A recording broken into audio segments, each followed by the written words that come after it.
Ducklings, welcome back everyone, welcome back. Welcome back everyone, welcome back to another week, another edition of the KSL of the Korean StarCraft League, week number 37. It's good to be back, after a day break. We of course did not cast yesterday for the first time since August. We had a day off. I slept all day, it was beautiful. I also streamed a little bit as well. We did well. But it's good to be back here on the CranKy Ducklings casting some Korean StarCraft. And speaking of, here we go, spawning in the top left-hand corner of side Delta, we have the South Korean Zerg player representing himself. He's currently teamless. There's some news, there's some big news going on, and I'm still waiting for this player to find a team. It is DRG. And spawning in the bottom right hand corner, we have his opponent. We have the Chinese Terran player, the blue Terran representing Mystery Gaming. It is Oriana. Here we go. Exclamation mark B in the chat if you guys want to have a look at the bracket yourselves. Again, the bracket is stacked. Plenty of players are upon us, and we are here to just sink our teeth into this lovely KSL.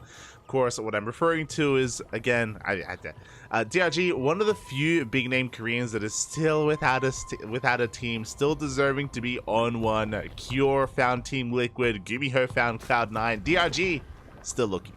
And the reason why I bring that up is because it was recently announced a couple of hours ago, or this morning, Spirit did join Na'Vi, which is really good news.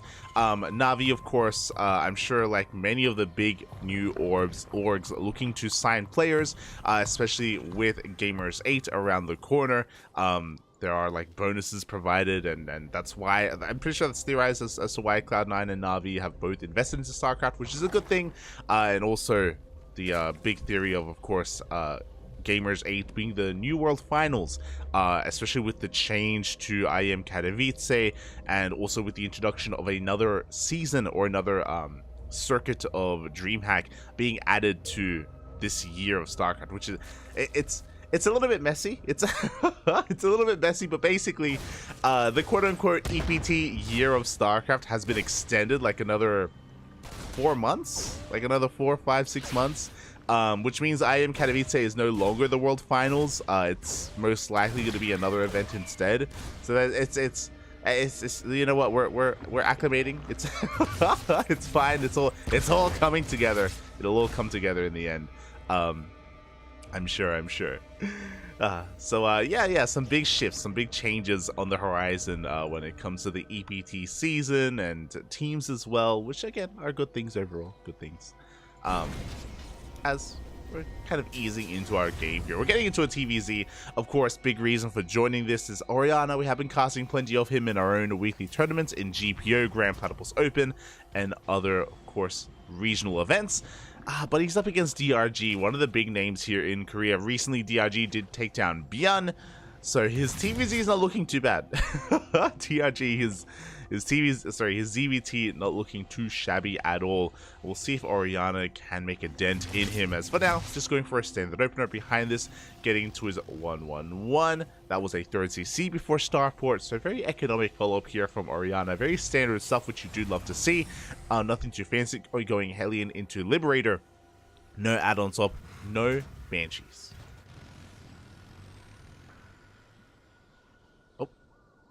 Okay, we're good. No Banshees Poppy, as Hellions and Reapers are going to be dipping on out. Again, vying for map control, vying for control of that creep, and yeah, we're just kind of easing ourselves towards the mid game. Nothing too fancy. DRG is just kind of droning, rotating with his queens, making sure he's able to keep up with all these Hellions. Meanwhile, the Hellions are soon to be reinforced, and Oriana is soon to hit the field with that Liberator as well, trying to pull apart the queens, trying to get some economic damage done here in the early game. He's on it. He is on it. There we go. Liberator's now moving out. We're just banking up our Hellions back at home, going for the add-on top. Oriana, as a player, he's more of a bio-oriented player as well. Very fast, very fun to watch. So again, that's why I'm excited to see how he can try to pull apart a player like DRG. So Hellions have hit the field now. Going to be 6 of them. And again, they are kind of distracting, pulling the queens over towards the center. We do have a Sport finishing up 2 more queens in the main base. We are ready for the Lib, at least in the main, but the Liberator does go to the third base instead, and we're going to deny some mining time. Don't quite get a drone. Not yet. as the Liberator is going to be forced back. The Hellions don't find a way in either. Now, what's important is that we haven't lost anything yet. We haven't thrown anything away, as the Liberator is queued up into the main base. Does take some extra hits. Quick reaction out of DRG, rotating over with his Spore as well. As the Hellions, they dive into the mineral line. They get 3 drones. They get the hell out of there without losing a single Hellion. Not too bad. Not a bad moment. Not a bad moment here for Orianna. Meanwhile, we do see DRG going across time with a massive link flood. He's aware that the Hellions are out of position. The wall! The wall is not a wall. We bust into the natural base. We can actually get us around on these Marines. Ooh, and the Marines, they're going to get cleaned up again. A bit of a late reaction out of Orianna. The Lynx, they get into the natural, they get into the main base. The Hellions are racing back home, but SCVs are going down. Again, Orianna, he killed 3 drones across the map, and he's going to lose 3 SCVs back at home and also lose all these Marines. I'm afraid to look, but that was 8 dead Marines here for Orianna. Just resetting the Marine count, forcing everything back home, and giving DRG a lot of breathing room to double expand, taking his 4th and his 5th base at the same time. One opportunity is all he needs for DRG to get out of control here, getting into 1-1 upgrades, Lair in production, Baneling Nest about to finish up to get into Baneling speed, DRG easing his way into the mid-game in a pretty solid fashion here, and Orianna stuck at home and can't really do much. Like, ideally, he would have liked to have followed this Hellion drop up with a double medevac drop, right, with 16 Marines. Alas, we just lost more than half of those Marines, which means we cannot move out, or if we did, we'd have significantly less to work with and less to threaten DRG, and Orianna, he's stuck at home, at least until he builds up that Marine count. Now we're moving out. Significantly less Marines than we would have liked to use, but we have to do something. We can't just stay at home. We have to move out, we have to be active. And the goal here for Orianna, try and deny some of these bases if possible. Whether it's this northern hatchery or here towards the south.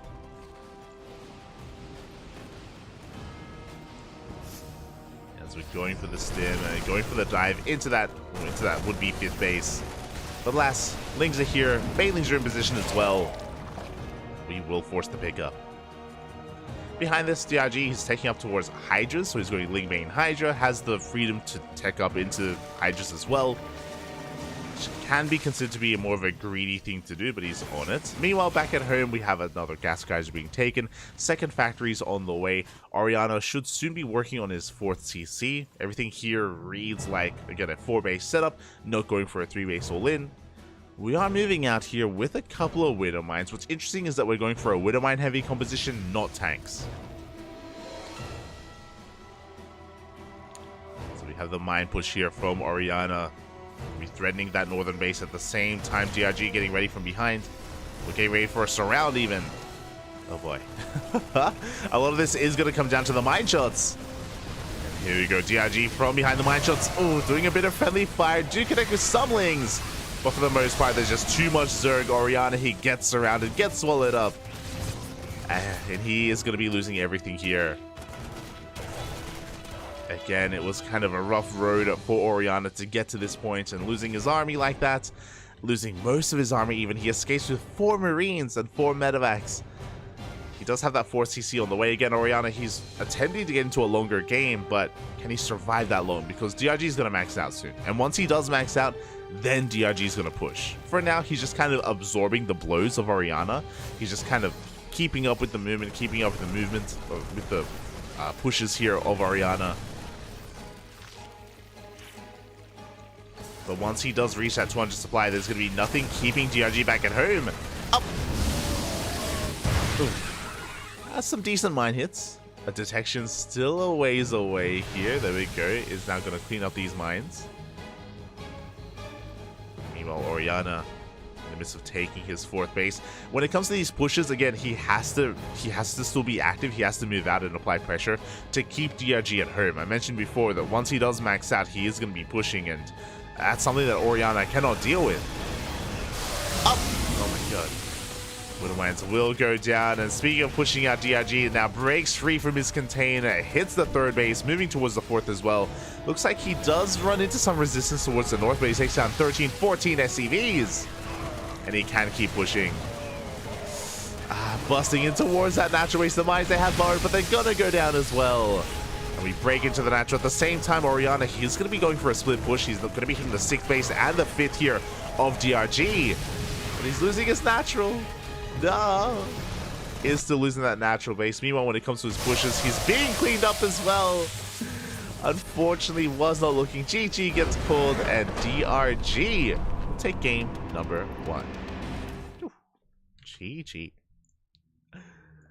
A solid game there from DRG. Again, able to keep up with his opponent for the most part. Able to keep up with the Hellions, the Liberators, and eventually the pushes as well.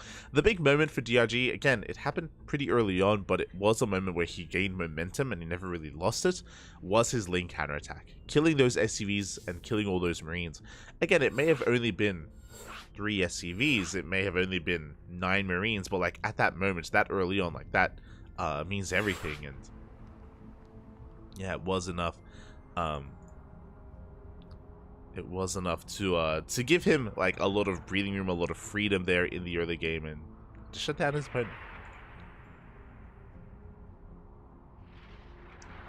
And with that, we're getting into game number 2. Game number 2. It's gonna be on Alcyone. Just getting some extra casters in here. Again, if you want to support the KSL, there are plenty of other coverage going on by Chicken Man and Dave Testa. Again, without them, this event would not be possible. Exclamation mark, exclamation mark, Slowbro did it in the chat. KSL in the chat to get a link to the Patreon. And of course, on said Patreon, we do, as I probably should add us to Team Liquid. Actually, I forgot. I forgot. One moment. But again, the Patreon is set up to support KSL, to get replay packs, and to fund the Korean scene. There you go. As we're getting into game number 2 and spawning in the bottom left-hand corner of Alcyone, we have the South Korean Zerg player representing himself, leading the series 1-0. It is DRG.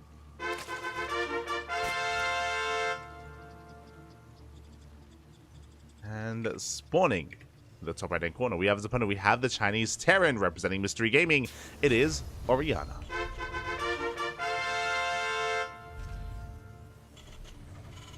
We go. Yeah, we have 2 commands. We have exclamation mark KSL for the KSL Patreon, and we have our own, where we also fund our own tournaments. Unfortunately, even though we do host events for different regions, not as successful as KSL, but no reason not to support the KSL. As I believe Macrocosm in the chat mentioned, there is potential for a SummerSlam. We did have one earlier this year. We were lucky enough to cast it, and the VODs are available, of course. It was a great event. It was a 3-day event, qualifier into a 2-day playoff bracket. It was really good stuff, so yeah, do recommend it. Do recommend checking out and supporting KSL. Good stuff.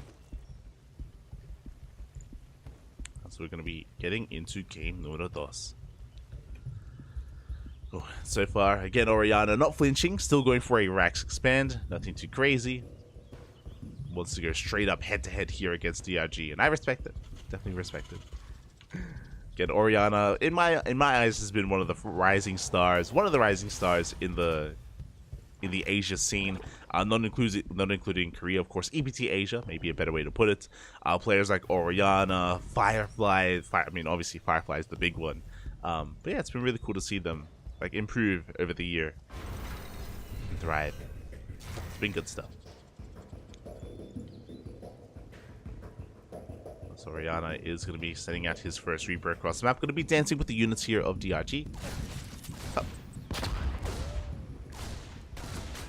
Trading with those lings, and so far again DRG doesn't quite lose anything yet. Did invest into an extra pair of lings, did go up to 6, but the queen comes out. DRG gets away with his 3rd base as well, again going into his going for its hatch gas pool opener.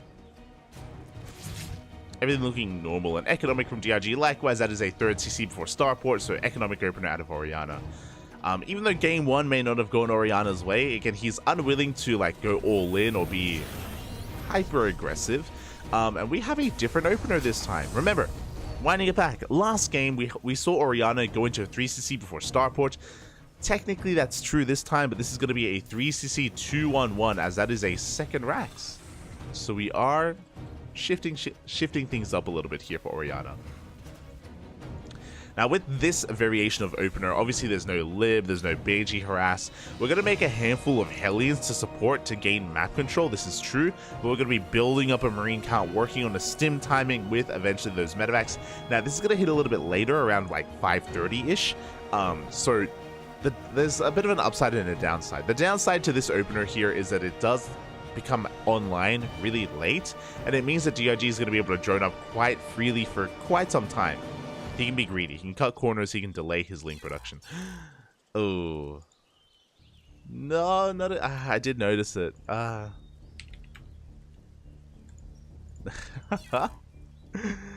And it looks like I am disconnecting from Battle.net. I don't know what it is with the Korean server. Yeah, I have to surrender. No. I'm gonna have to surrender. But yeah, this is not the first time this has happened.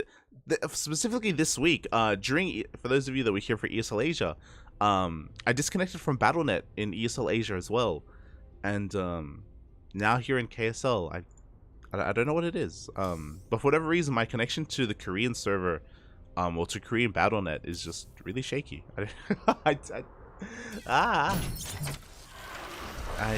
So with that, we're gonna be missing out on the remainder of that series. Again, obviously our internet is fine. Like, I'm connected to OBS. I'm connected to. I mean, hey, like I'm still here. I'm still like in game. But for whatever reason, this week, I've been struggling to stay connected. I don't know why. It's So yeah, with that, I'm gonna be going on a short break. We'll be back with our next series, or with game number 3. Smurge. But yeah, I know what it is.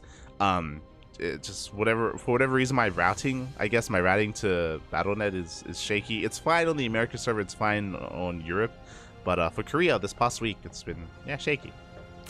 Smurge. All right, well, with that, yeah, we're gonna be going on a break. We'll be back with our next game, hopefully. Back soon.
welcome back.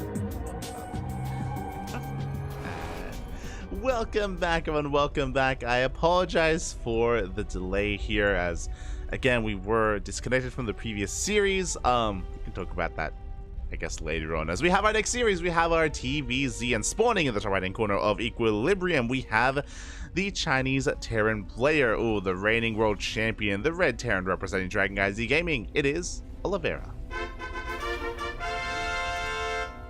And spawning in the top left hand corner, we have the South Korean Zerg player. He's currently teamless. He just 2-0'd his previous opponent. It is DRG.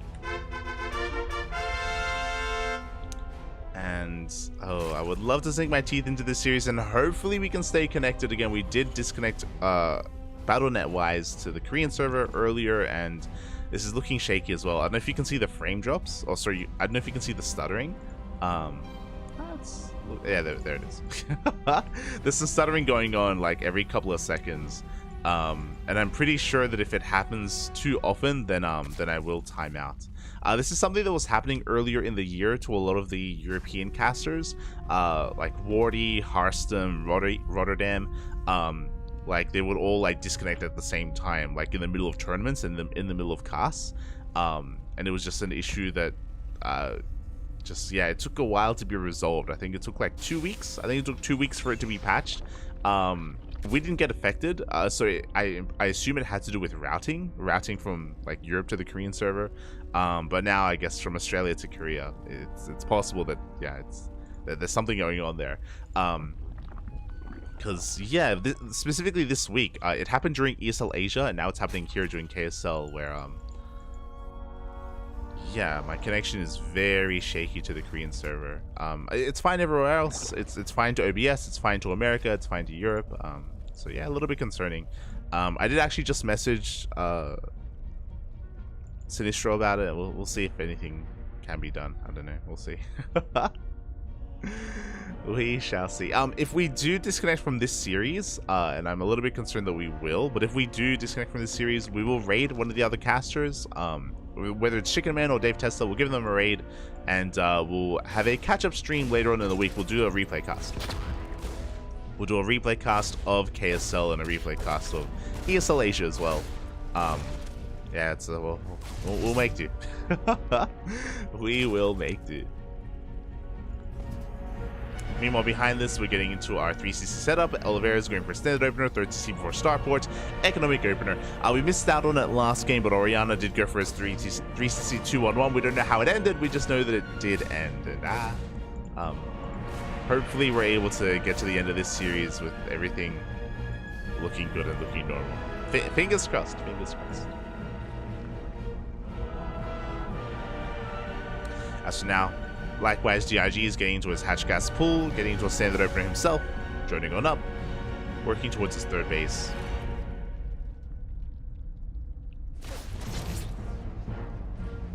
And getting ready here for the mid game. Really, my eyes on Oliveira to see kind of how he follows this up as well. Interesting, we don't have an add-on swap. There is no tech lab here on this rack, so it looks like we're going to be going Viking first. Interesting choice. Now with this Viking first, we're going to be shutting down these overlords. We're going to be keeping DRG in the dark as to what comes next, and what will come next is the question. This should be leading to Liberators. This could always tease BC production. This shouldn't be Battlecruiser. At this point, a Fusion Core would already be on the way, but regardless, Oliveira is going to be keeping DRG in the dark.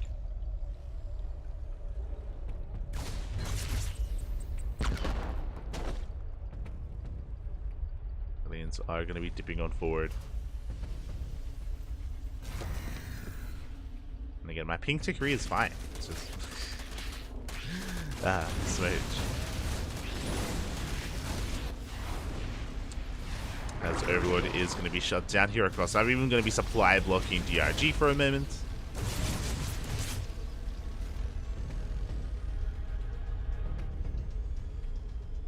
Here comes Oliveira. Meanwhile, behind this, it is going to be just Hellion into Lib.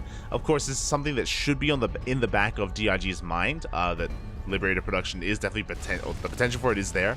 As the Hellions, they just bypass the Queens. They go straight for the middle line. We just go for the dive. We bust into the natural base. Drones are going to get roasted. Lings are going to try and come in to reinforce, but there aren't too many Lings at all.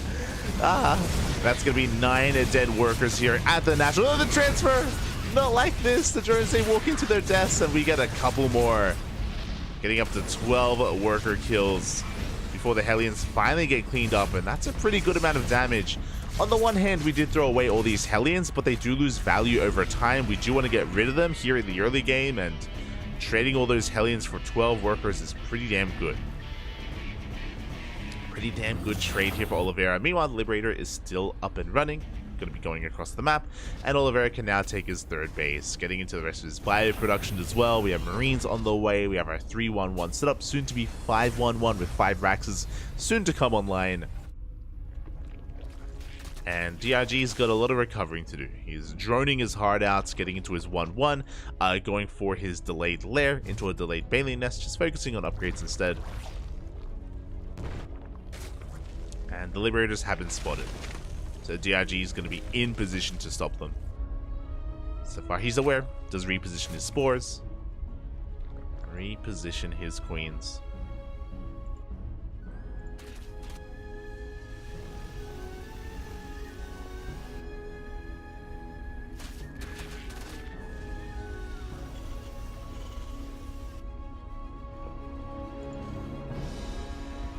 Oliveira, he is just setting up back at home, and yeah, just building himself up as well. Like after that initial Hellion aggression, like Oliveira, he's fine to just chill, build up his forces. He's gotten up to 16 Marines, and now we can go for the double jump. Now we can be active once again. There was a bit of a lull period, and because of this, DRG has been able to spread his creep and re-drone quite nicely. I mean, I say re-drone quite nicely. Oliveira is ahead. He's still ahead economically. We have an even worker count plus mules. Oliveira, he's in a much better position right now. And DRG still has to come back. But now he's amassing Link Bane. Baneling's speed has not begun. This is a mistake. We have the money for it. Hopefully, there we go. Hopefully it starts up soon. And Baneling's speed does now begin. A little bit delayed, but on the way nonetheless.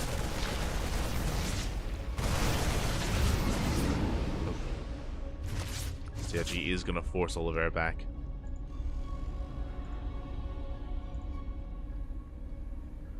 Meanwhile, we have Marines just going to be rallying here towards the south.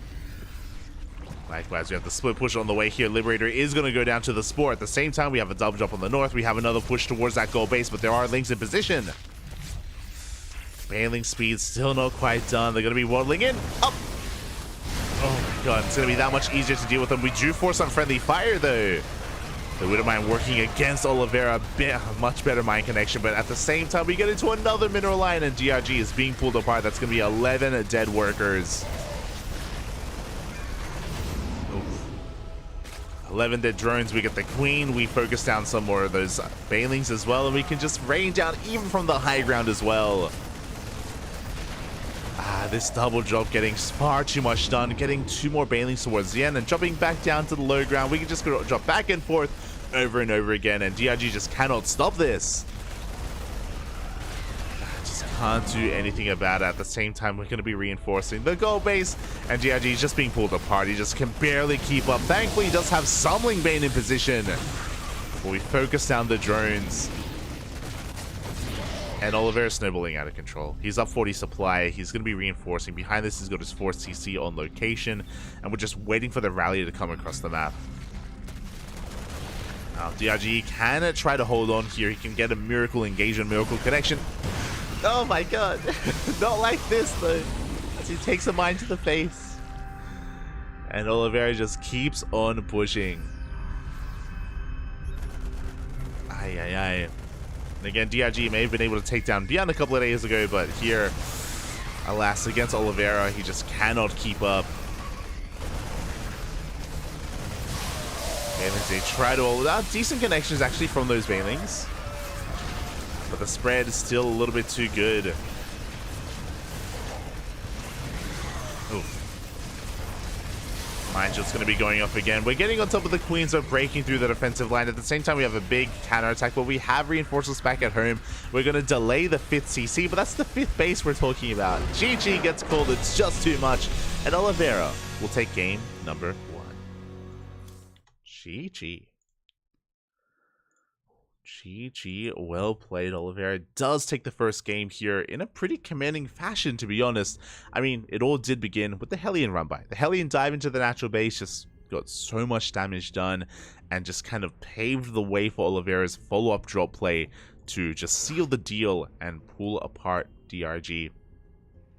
It was rough to begin with again, and basically from the moment that DRG lost that mineral line, when he lost all those workers, he was never able to recover economically.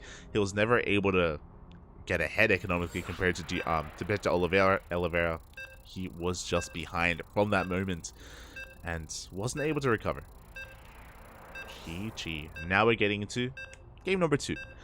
Hoping for a more back and forth, hoping to see a stronger early game. And that's what, it came down to that early game. And we're loading into a very different map. We're loading into Golden Aura. Let's go. Let us go. And spawning in the top left-hand corner of Golden Aura, we have the Chinese Terran player, the reigning world champion representing CranKy Z Gaming, leading the series 1-0. It is Oliveira. And spawning in the bottom right-hand corner, we have as opponent, we have the South Korean Zerg player, currently teamless but looking to fight back. It is DRG.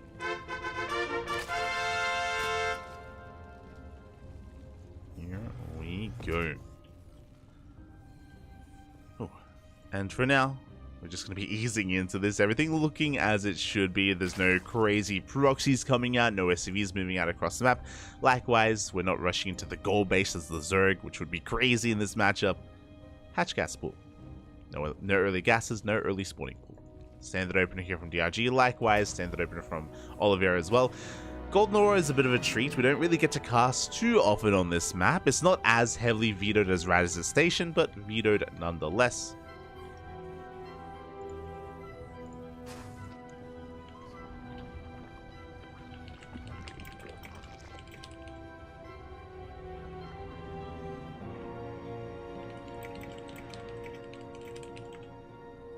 Oh, okay. I'm being posed a solution to this issue, which maybe I'll try it for ESL Asia. I'm being asked about potentially using a VPN to try to solve my issues connecting to Korea. That could work. Even using Mudfish, actually.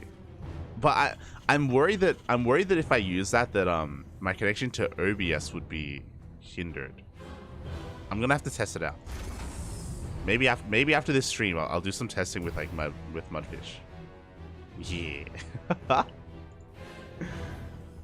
Okay. I'll do some testing with Mudfish, then I'll be doing like some testing with like NordVPN or something.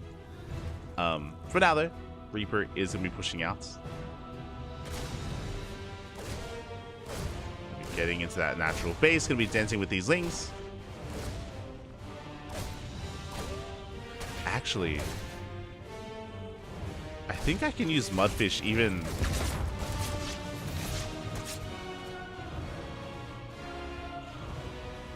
without disconnecting from OBS, right? Yes, I think I can. Okay, I'll look into it after this series. For now, though. For now, we're just getting into this. Behind this, it's going to be a third CC for Starport.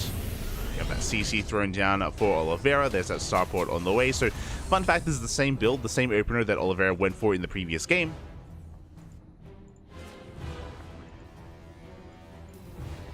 Went for the same build here. Meanwhile, DRG back at home, just trying to get into his own opener. Something that we have seen on Golden Aura in the weeks past, or I say in general, we have seen a lot of Zerg players try to go gasless. We can see that DRG did not opt to skip his gas geyser, so he's not pulling a Dark or a Serral. These players, they have been getting away with a lot of greed on Golden Aura in this matchup because you can defend with purely Queens. But DRG is not cutting any corners. He is going for his gas geysers on time and getting his link speed. What I'm referring to is that a lot of the other Zerg players on this map, they've opted to delay their gases for a very long time and just defend with pure queen, just because of the kind of how condensed these bases are, how close together they are. On top of that, because of the narrow choke points into the third base and into the natural, you can actually just rotate between these two positions quite easily, and you can afford delaying link speed for a long time, and you get into roaches instead. As we can see, that's not going to be the case here. Ooh, as Oliveira is going for something very different. It is still 3CC before Starport, that's true, but this time we do have an add-on swap and we are going into Banshee production. So no libs this time, which I appreciate. If you remember last game, the Liberator actually didn't really do a lot. It distracted DRG, yes, but it didn't kill anything. It didn't really trade, it wasn't really worth it. So I do appreciate that Oliveira is going to be adjusting, and with Banshees, there's a lot more potential for damage. You can, of course, control them and micro them a little bit more effectively. You can try to pick off queens, you can pick off workers, you can even support your main army. And speaking of, Banshee is moving towards the third base. Hellion's going to be rotating over towards the natural. The goal here for one to distract the queens and for the other to deal damage. And I don't see a Spore here at the third. Okay, now it's on the way. Spore Crawlers are in production. They're now being thrown down. The Banshee has arrived. We're 3 seconds away from Cloak. And now Cloak is done. We dive into the mineral lines. Spore Crawler still a ways away, and drones are falling and we can't do anything about it. It's going to be 5, 6 dead workers. And we do barely escape as the Spore finishes. 7 dead workers for free for a bit of hull damage. Meanwhile, Hellions are still threatening a dive, but there's an Overlord that does see this, so DRG has kept his queens parked here in position, making sure that the Hellions do not get in. That's still 7 dead workers.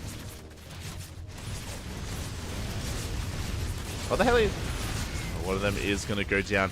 Behind this, I believe we do have, yep, a second Banshee. We're diving back in. The queens are being dragged here towards the right-hand side, which means we can come in and we can one-shot some drones. The queen! Oh my god. Clutch control there from Oliveira. Barely does keep the Banshees alive. Gets another 2 workers and does threaten the queen. He can even go for the gas geyser. It does force a cancel.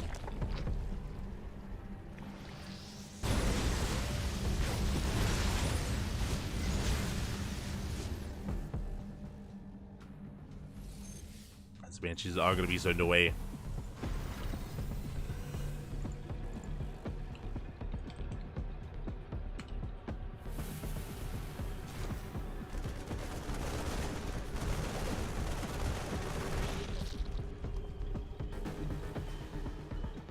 Being forced back here for the time being, but again, he's already done a phenomenal amount of damage. Oliveira, he's now ahead economically, slightly behind in workers, but again, mules are a factor. 4 CCs on the way. Oliveira by no means is going for a 3-base all-in, and now he's going to be hitting the field with his Marines. Now, what's really important here is that Oliveira didn't throw away his Hellions. They may not have killed any workers this game. It was really the Banshees doing everything, but the Hellions, they did a good job distracting the queens, and they were kept alive. And now they're being topped up, and they can be, you know, added to the main army as Hellbats in that second push, in the tank push, I should say. Meanwhile, we're now hitting the field with that double drop, clearing up creep, slowing down to the presence here of DRG, cleaning up whatever we can. And again, this is going to eventually lead towards that tank push. It should be upon us in a couple of seconds. And again, there are going to be Hellbats that protect said tanks. Here we go. Here is the move out. The creep is looking decent towards the left-hand side. I'm curious if Oliveira tries to threaten some of these fresh bases here or push towards the right-hand side. And it looks like he is, yeah, pushing towards this side instead. He's got 2 tanks. He has those Hellbats, a good chunk of Marines. 1-1 is done. 2-2 still on the way, just now starting. Oh, but there we go. DRG does scout the army. Does spot it with his Ling. Immediately repositioning, he catches a tank. A bit of a miss rally there from Oliveira, throwing away a tank for free. Big pickoff. Big moment, and immediately DRG goes for a big counterattack, but we have reinforcements back at home. Oliveira, he is safe and sound, but DRG is coming back home for a surround.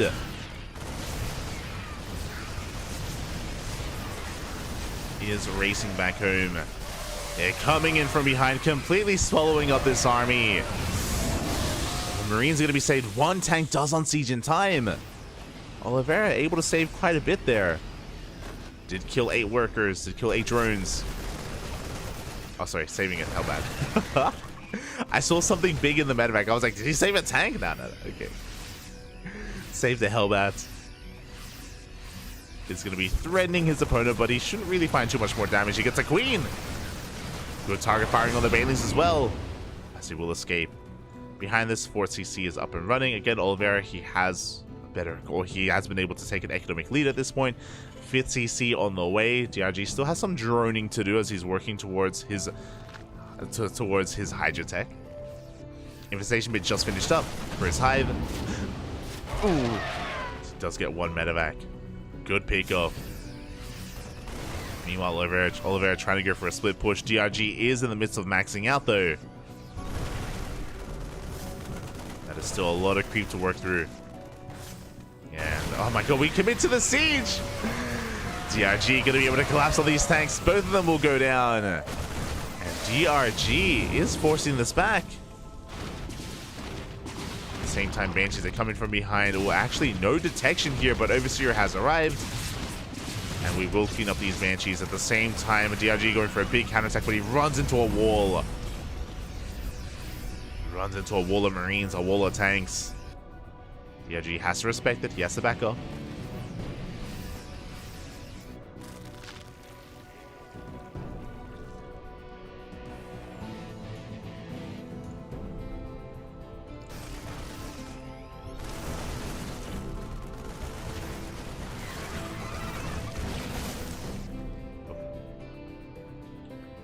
DRG is once again just going to be pivoting away from the right-hand side, pushing up that ramp. The mine! Ooh, the retargeting! Oh my god! Massive mine connection. A good position here for Oliveira as well as DRG throws away so much Ling Bane trying to push up these ramps. A big overextension from Dongregu. He has to back up, he has to retreat. Hive is on the way. Lurker Den as well. And suddenly Oliveira gains momentum. He's going to be able to clean up all this creep.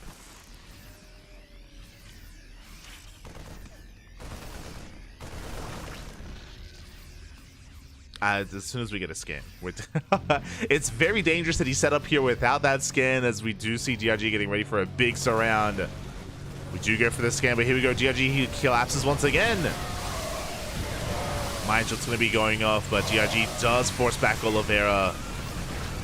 Again, he was caught deep on creep. The scan took a little bit too long. A big mine shot though. Oh my god, once again. Oliveira.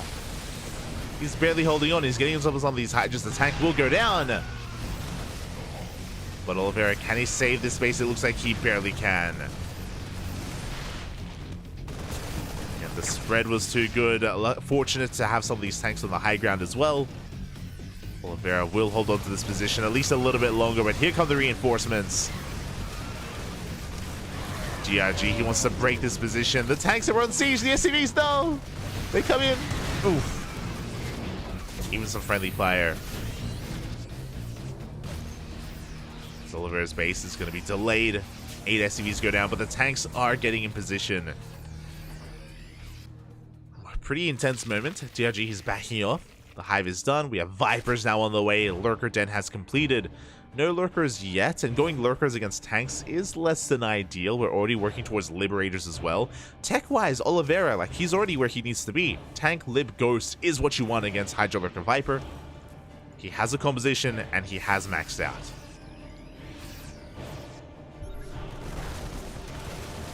Again, Oliveira, his macro is insane. Meanwhile, DRG trying to keep up here. Still working on his Hive upgrades. 3-3 is soon to kick in for our Terran. DRG still starting his own 3-3. We have tank lines, we have sensor towers, widow mines just spread out all around these bases. And Oliveira, he is turtling, yes, but only turtling until he maxes, and he's already at 200 supply. Waiting for some of those upgrades. Mine shots go off. No big connections though. Clean up a bit of the Ling Bane. But essentially with the army composition that Oliveira has, drop play isn't really going to be as viable as it once was, and we have to commit to some of these more dedicated pushes instead. Interesting. We're going to be leaving a tank line here back at home to defend, and we are moving out And trying to deal with some of this creep. But as Oliveira stabilizes, or as he kind of settles himself in, DRG is stabilizing, he's maxing out. Taking up into a Spire, Ultra Cavern.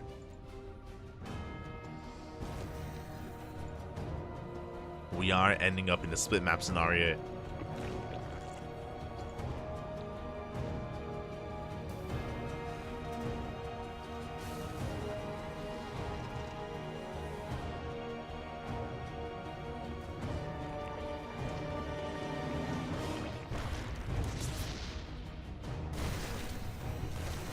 Yeah, we'll see how this does go here as Oliveira slowly, methodically pushing on forward. Now, DRG, how many Vipers do we have? We have two. Two Vipers here for DRG, 0 Lurkers. But again, Lurkers aren't as necessary at the moment. I wouldn't be surprised if we skip it entirely. Oh! Oh, as we do catch some of these Marines. Power bombs here on the medevacs. Again, I apologize for some of the stuttering. I will try, for the next series, I'm going to try and use a VPN. Help deal with that.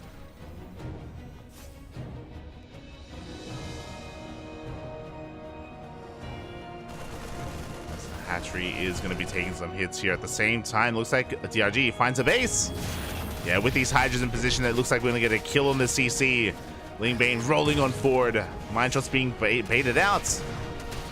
Yeah, the Buddha mines, they do nothing. We catch a tank. And we do collapse here on the Planetary. Planetary should barely go down. Planetary and 18 SCVs. That was 2 bases, by the way. One after the other.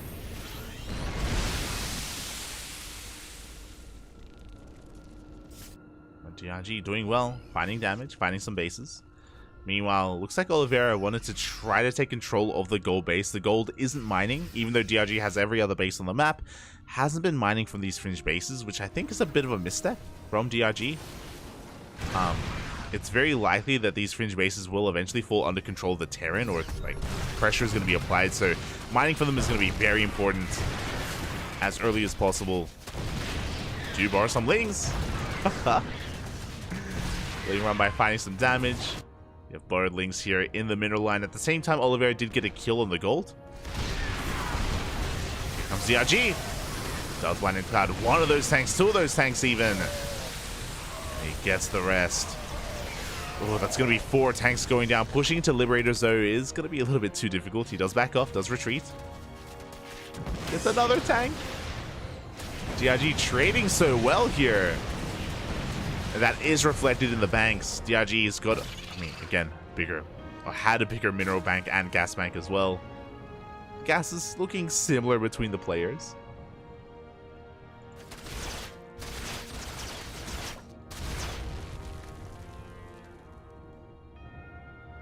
Ultras, they are expensive. As we can see, Oliveira finally establishing this base, this time not just expanding, but also repositioning his army. Now, he is being spread thin. Bear that in mind. He's being spread here between his north and his south. The Lings, they just dive in. They get a tank. They don't get much else. There's no answer for these libs. We needed those Vipers. Meanwhile, the Ghost armies towards the south. We go for a scan. DRG reveals full saturation.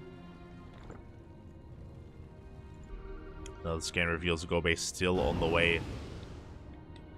A bold drop with barely any HP, but it's being sent towards the gold.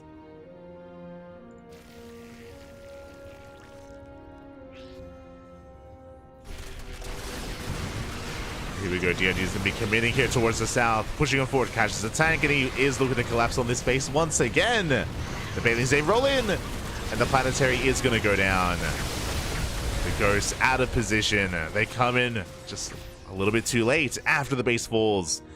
At the same time, we do deny the gold, which is nice, but Oliveira, he's down to 40 workers, barely has an economy. He barely has an economy, barely has a bank, and we're trying to catch this. No! The Ghosts, get out of here. The Ghosts are being caught out. We have detection. Oh. We snipe the Overseers. Half the Ghosts will survive, but this was still a big pick-off. We don't have detection. No! The Ultras, the Hydras, oh my god. DRG overextending for a moment.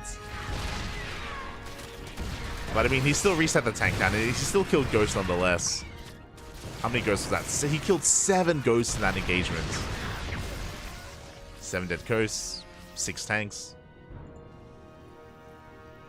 And DRG still has an economy. He can remax, rebuild, and do that again.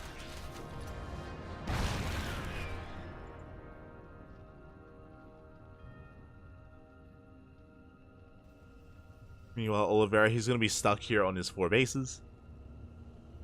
Sorry, stuck on his 5 bases. Still has mining, still has saturation, but because of that big blow here to his army, he's... yeah, it's going to take him just far too long here to max out. Do we have any Vipers? Okay, we still have 2 Vipers. Still have 2 Vipers here from DRG.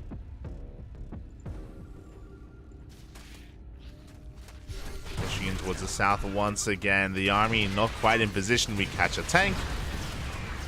We can get a second. Tanks are going to be going down. This is maybe an overextension for these Ultras as they do come across the Ghosts. There we go. 1 Ultra does get sniped. But the Lings, they get into the mineral line, and we already had a low SCV count, and it's getting even lower. As we borrow some Lings here behind the mineral line. Thankfully, we did notice. We do go for the scan. DRG is just going to be backing off, repositioning. 1 Liberator is denying mining here towards the top right. A pretty big deal. No, the Fungals! Massive Fungal of the army. We do catch the Ghosts. We need another. Only 1 Fungal was available, but the Ghosts are getting chased away. Meanwhile, the tank count gets reset once again. Big snipes on the Overseers. We keep some of the Ghosts alive at least. Oh my god. That was what? Another 8 dead Ghosts. Not like this. Gold base is getting up and running. We still have 1 Infestor left. Shocking around behind the army. Looking for another juicy Fungal as well.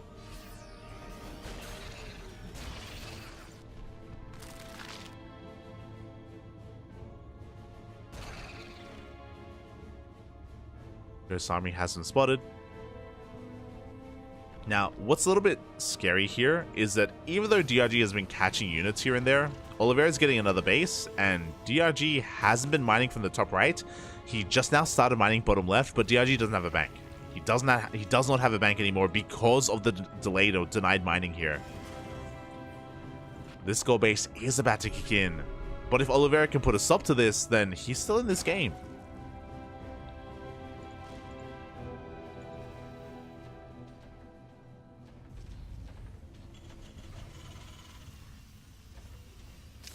Thinking about it. Liberator does arrive. We are denying mining. DRG has maxed out. This is still anyone's game at this point, especially with Oliveira reestablishing this command center. You can see DRG looking for a dive. And here we go. Show us the blinding clouds. Do cover 2 of those tanks. Here come the Fungals. Oh, big connection once again on the Ghosts. But only 1 Fungal. The Ghosts, they slip away. They barely do slip away, but again, we do take everything else down. Down go the tanks, the Liberators. There is still detection. We pull all the way back to another tank. Oh god, we drag the Ultras all the way to tanks and Liberators. The Ghosts, some of them do survive, but what about the base? The CC, can we repair? We do! Oh my god. The CC survives a little bit longer, but it's being chased down. And it looks like it will fall. And this was the main, by the way. I assume it was the main. There's another base here, but yeah. Oh my god. As that time only 4 Ghosts went down. I'm assuming 4. It was 3 here and then 1 on the left. 1 due to friendly fire. That's why there's 1 dead Ghost on the other side. So 4 dead Ghosts.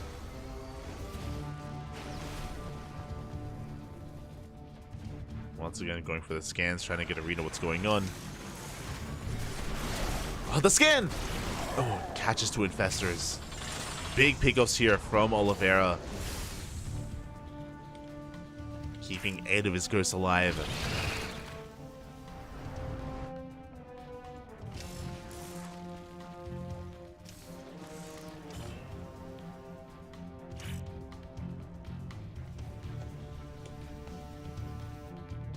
Still trying to get a read on where the army is. Does come across it. That one Liberator still wreaking havoc, and it's forcing the Corruptors to rotate over towards the right-hand side.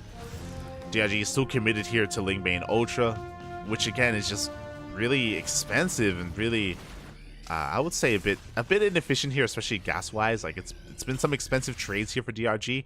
He has been able to afford it, but it feels very much so on a knife's edge.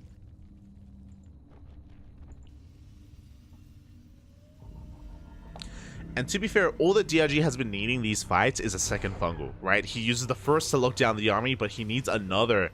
Another Infestor goes down.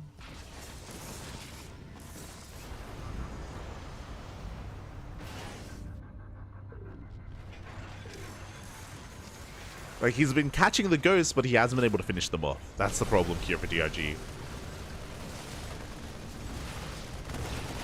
And Oliveira's maxing out. He has a super maxed army. Because of his low SCV counts, his army is that much bigger. This is his third floated over, I believe, as well. Oh, sorry, his natural. His third was killed.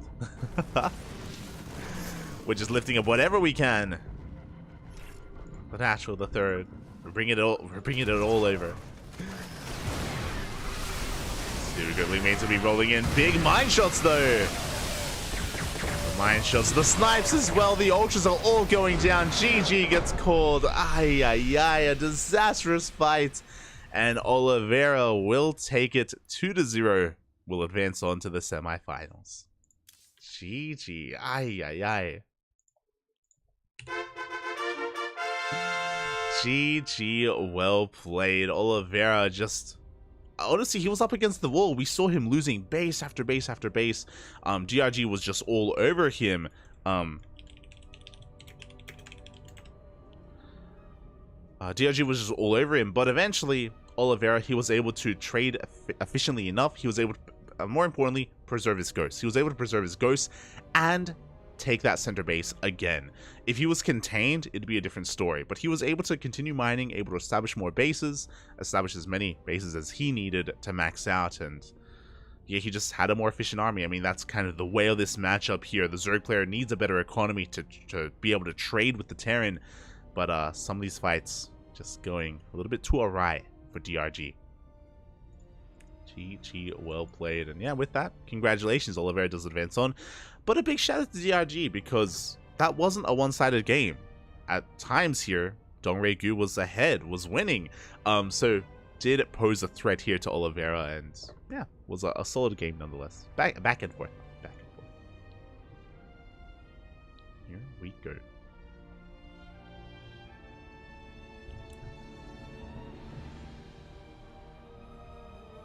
As we are going to be getting ready for those semifinals, and it looks like we have our next game.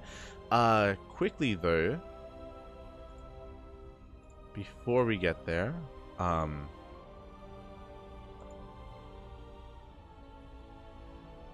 do want to try to mess with my mudfish a little bit. It's maybe a little bit dangerous to do this mid cast.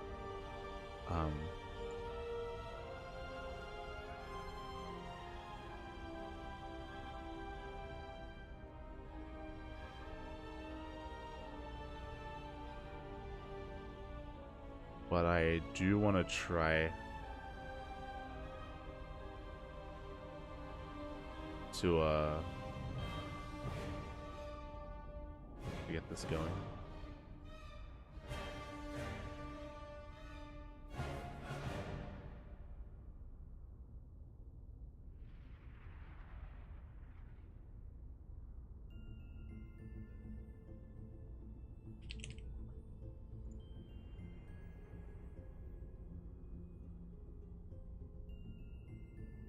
Beautiful.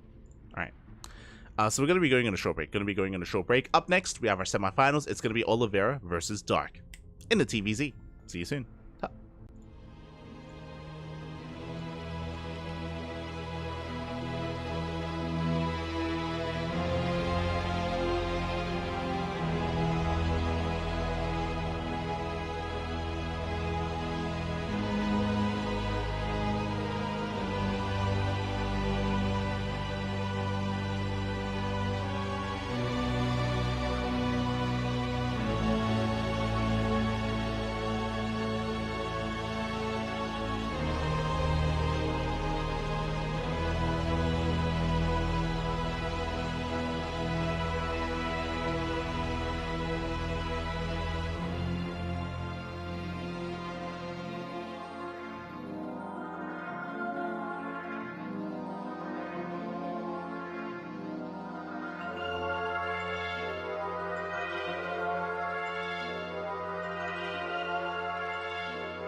And welcome back to the semifinals of the Korean StarCraft League, week number 37.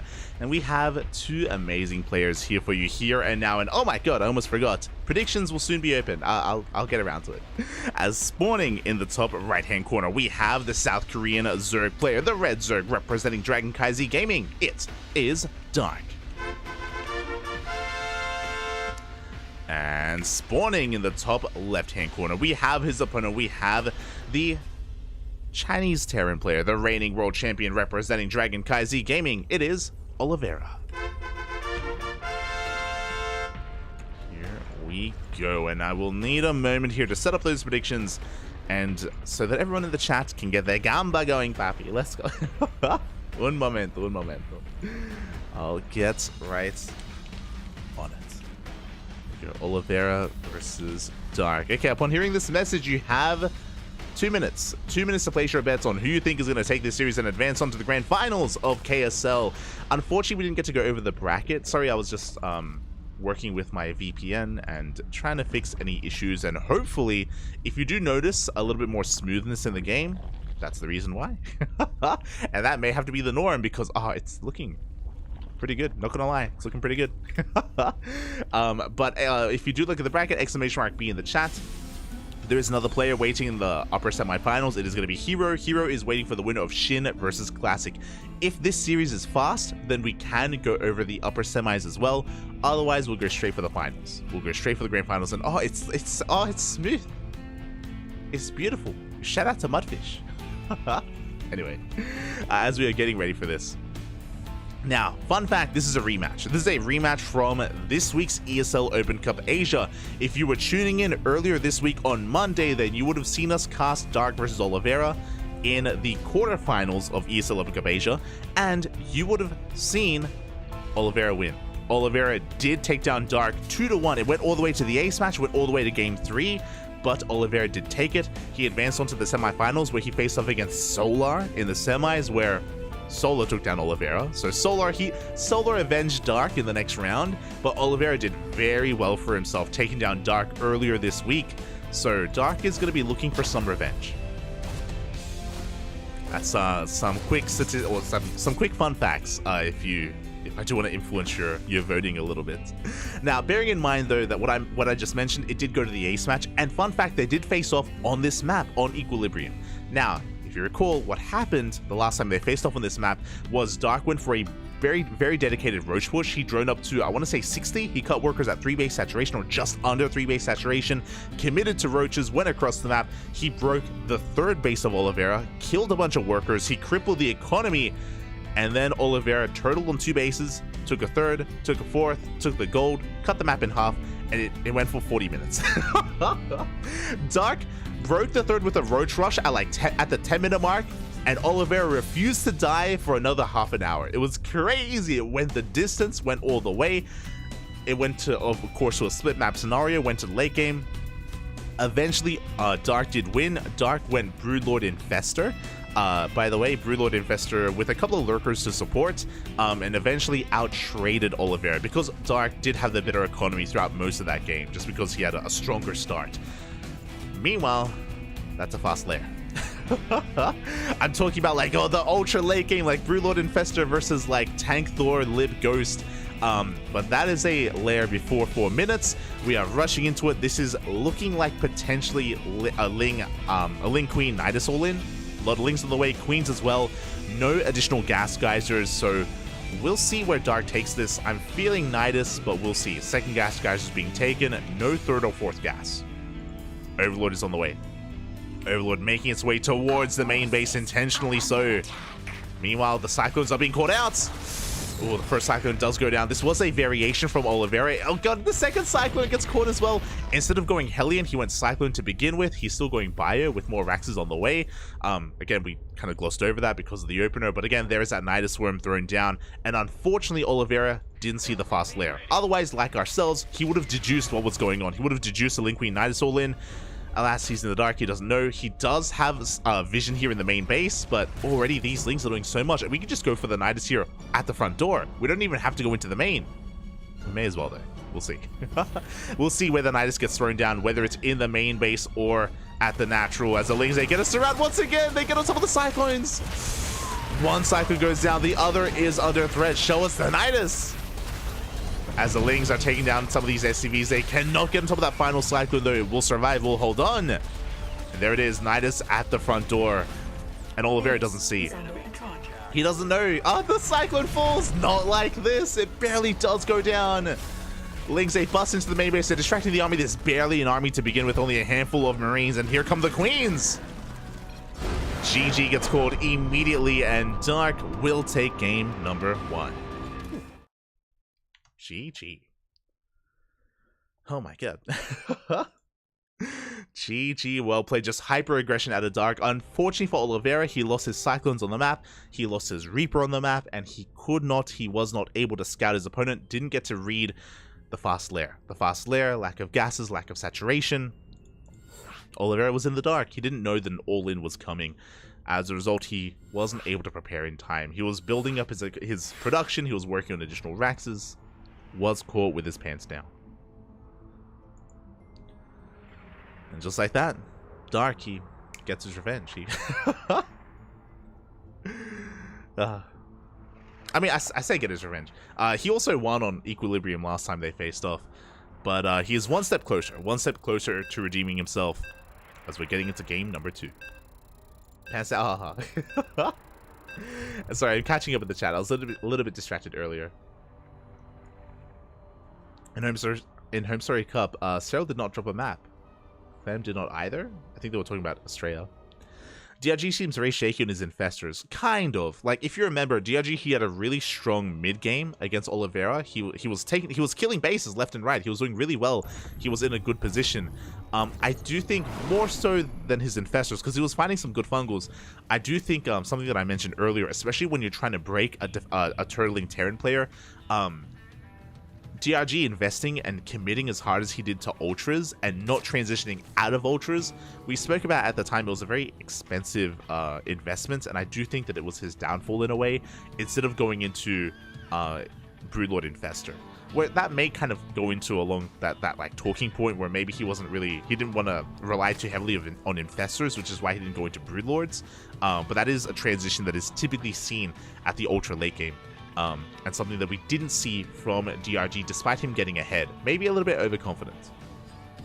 Regardless, we're getting into game number 2, and spawning in the top left-hand corner of Oceanborn, we have the South Korean Zerg player representing CranKy Gaming, leading the series 1-0. It is Dark.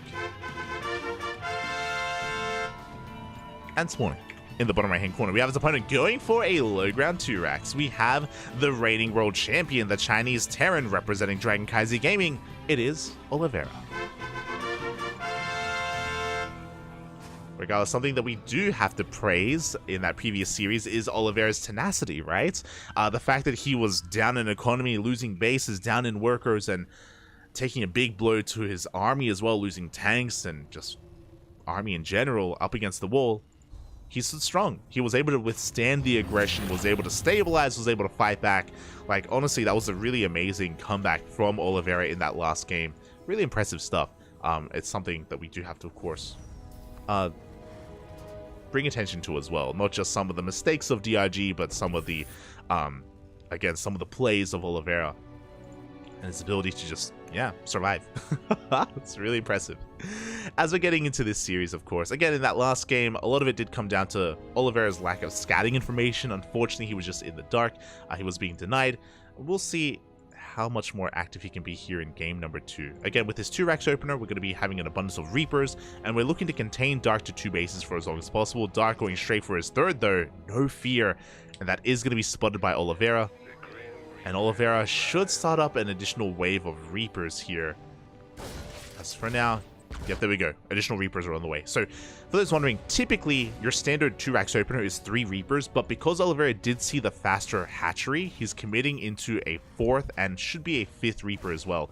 As I say that, Oliveira, he's going for the army, he's not going for that hatchery. Okay, he's going to be dancing here with the bases, with the mineral line. Now he will divert his attention to this hatchery. We have 2 Reapers, there's the 3rd, and there's the 4th and 5th Reaper on the way. And again, we invest into 5 Reapers just to cancel this base. That's the goal here, to contain to 2 bases for as long as possible. Link speed just now begins for Dark. It's not going to finish up in time. Dark will lose this hatchery. The Queens are trying to waddle forward there. Dark, he wants to save it. Can he? Oh boy, I will see if he can, as the Queens, they do move forward. They're caught off a creep. No, the Queens. It looks like, oh, one of them's going to go down. It looks like we can take down the second Queen as well. Lings, they come in to reinforce. But it's too little too late. 2 Queens fall already. Big pickoffs here for Oliveira. The hatchery, less than half HP. Another Queen is on the way. Link speed still in production. And it looks like, even though the Queens went down, they bought enough time. I believe we should save this base. Up. Reaper went down. We're still on 5 Reapers. And we're getting another Queen, a third Queen falls. This is becoming too much. Oh my god, Oliveira, calm down. As we dive a little bit too far into the natural base, we're getting surrounded. We barely do escape the clutches of those Lings. Ling speed finishes up in 5 seconds. We're 5 seconds away. Can we get another Queen before that does happen? And I feel like there's no way out for these Reapers. Yeah, Ling speed kicks in and they do not get surrounded. Mate, this is... Bearing in mind, we get another Queen! No shot. We get another Queen here, and this is becoming far too much. Back at him, we're transitioning, working on stim, building up the Marine count. The Reapers finally get cleaned up, and there's a give and take here. 1, yes, Dark did save the hatchery. This is true. He committed hard here to save the third base, and he did save it. But at what cost? 4 Queens and 15 Lings. This was still worth it for Oliveira. Very much so, especially considering all these things, they can do nothing.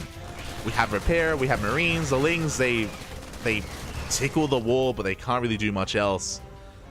And Oliveira, he's in a pretty damn good position from here. How many Queens do we have? 1! We have 1 Queen right now. Now 2.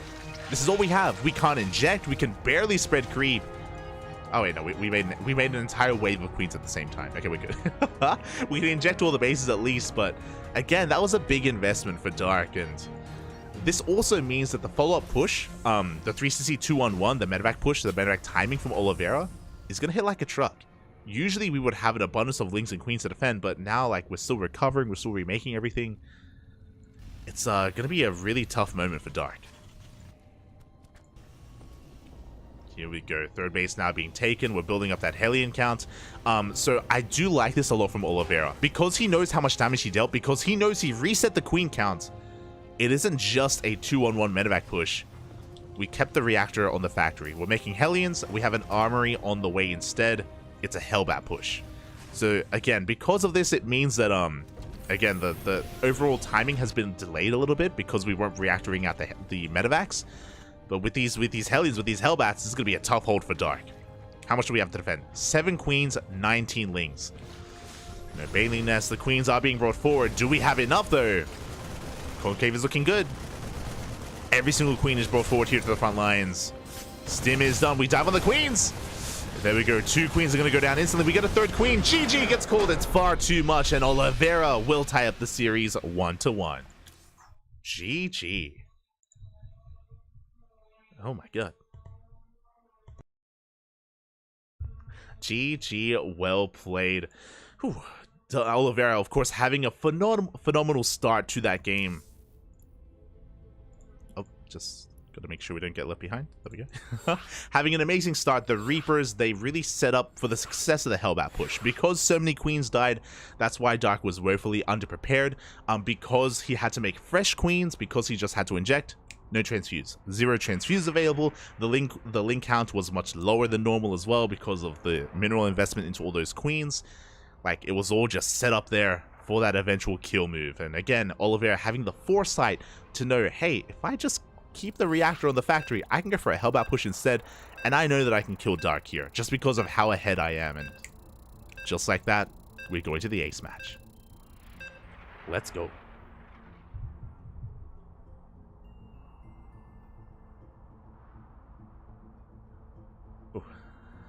Here we go. The Reapers. I mean, it was... on the one hand, it was the Reaper control. On the other hand, it was Dark being greedy. Dark, he scouted, by the way. He scouted the 2-Rax opener. He still went for the fast 3rd. So, On the one hand, yes, it was Oliveira's Reapers getting out of control, but on the other hand, it was also Dark being greedy because it is known that against these 2-Rax Reaper openers, they are designed to punish your faster third base, and you have to respect that. You have to delay your third, get faster link speed instead, stay in gas, and Dark didn't respect it. He was being greedy in that last game, and that's why things snowballed out of control. And here we go, we're getting into game number 3, and spawning in the bottom left-hand corner of Alkyone, we have the South Korean Zerg player representing CranKy Gaming. It is Dark. And spawning in the top right-hand corner, we have his opponent, we have the Chinese Terran. We have the reigning world champion, also representing CranKy Gaming. It is Oliveira.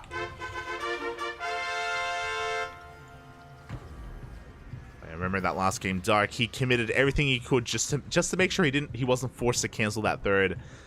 And maybe at the end of the day, it would have been worth canceling the third base. Like, it was he lost 4 queens in the defense.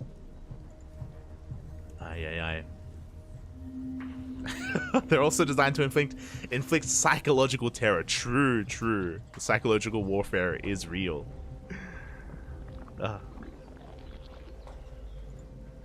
And now we're settling into that next game. And this could still go either way. Remember, earlier this week, on Monday, Oliveira did defeat Bjorn. He's already done it before. Can he do it again? Or can Dark get his revenge? Personally, what I love that we have an ace match. That's all I wanted. I wanted this to go all the way to game 3. I wanted to get as much out of these 2 players as we could. And so far, it hasn't disappointed. But what I will say is that in this series, we have yet to enter the mid-game. In game 1, if you remember, Dark went for a Link Queen Nidus all-in.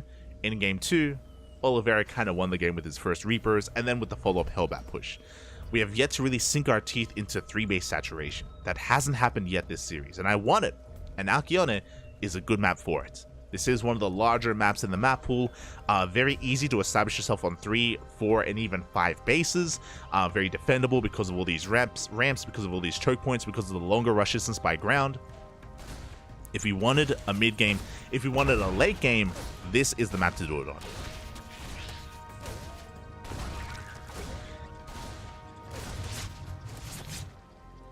Also, I apologize if there's some background noise. There's neighbors are mowing the lawn.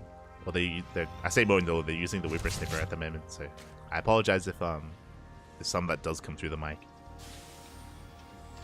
Oh. Otherwise, oh my. Okay, we're good. I got scared for a moment. We are going for another 3cc opener. It's going to be a 3cc into Starport. This time, no 2-Rax Reaper. This time, Oliveira is just going to be chilling out here, getting into an economic setup. With the positioning of this Rax, it's looking like an add-on swap, looking like we should be seeing a Tech Lab and getting into Banshees, but we'll see if that's going to be the case, as a Tech Lab is on the way. Likewise, across the map, we do have Oliveira just going to be dipping into those bases. Again, he's trying to get a read on the gases, on the droning. Dark is one to go for a Roach Rush or a Link Queen Nidus all-in, as we've already seen this series. Speaking of, we're not getting a long game. We just brought up the Link Queen Nidus all-in. That is a very fast lair on the way. 3-minute 35 lair timing. Ay. And if we stay on 2 gases, this is going to be a Nidus and another Link Queen all-in, or Link Queen Nidus all-in. We do check saturation, but seeing nothing at the third base this early on isn't a tell. We need to see more than this. We need to get into the main. Ay. Likewise, this is also a good way to try to punish or take advantage of a player that's going into an economic opener. We do see Oliveira fanning out his Marines, designed to shut down Overlord Scouts.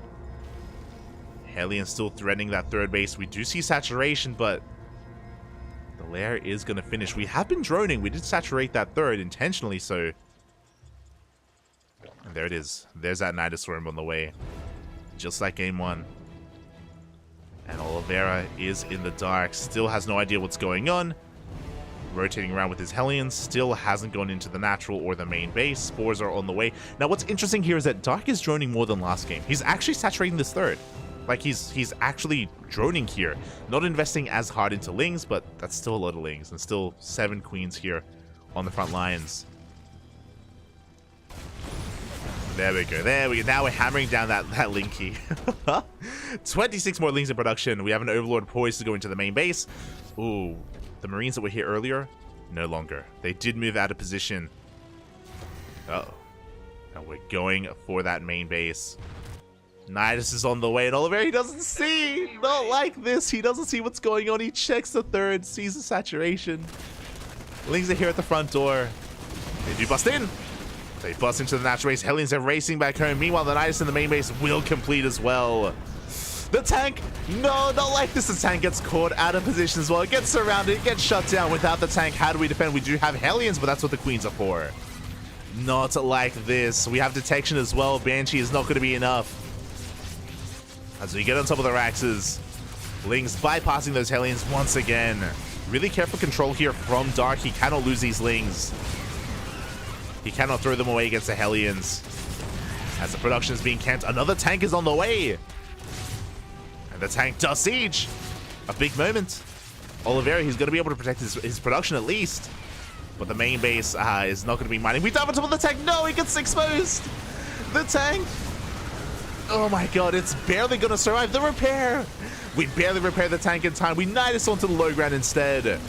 Oh, but the Nidus will go down. The Queen gets trapped.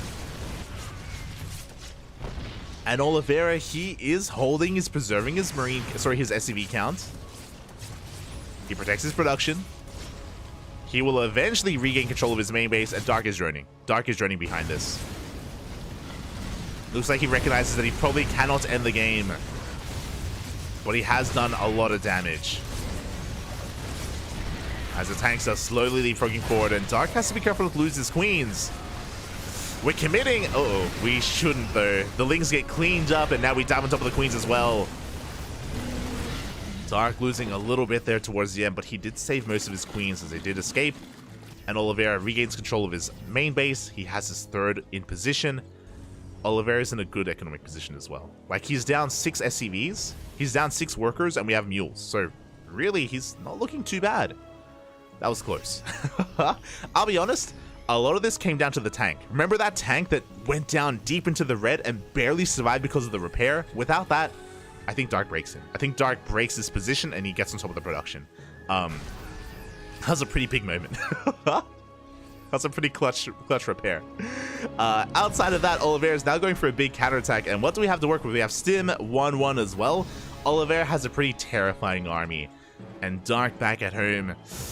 Roaches are on the way. 1-1 just now starting. He does have a high Queen count, and Roaches, they do pop out just in time. With this Roach count, we should be okay. No Ravages, though. Bear that in mind. As Dark is in trouble. Here we go. The Roaches, they collapse on this position. They're getting on top of the tanks. There we go. The first tank is going to go down. The Marines, they clean up some of these Queens, but the second tank should fall as well. The Marines, they put in a lot of work, though. These 1-1 Marines going to town here. They clean up the Roaches. They get on top of the Queens once again. No transfuse. Oh, my God. And they will chase us all the way back to the natural. Reinforcements should be enough to hold on. How many Queens just died? 12. 12 Queens went down. Bearing in mind that most of them did escape the main, that was insane. So even though Dark does protect his base, even though he deflects the army, that was a good trade. What did Oliveira really lose there? He lost 2 tanks in the attack and a handful of Marines. Like, that was, again, an efficient trade for the Terran. And now we're looking to push back in. Now, as the Roach count is getting higher and higher, Dark, he's stabilizing. He's establishing himself here. Thankfully, Oliveira is not all in. He's getting more Raxes up and running. Clearing up creep.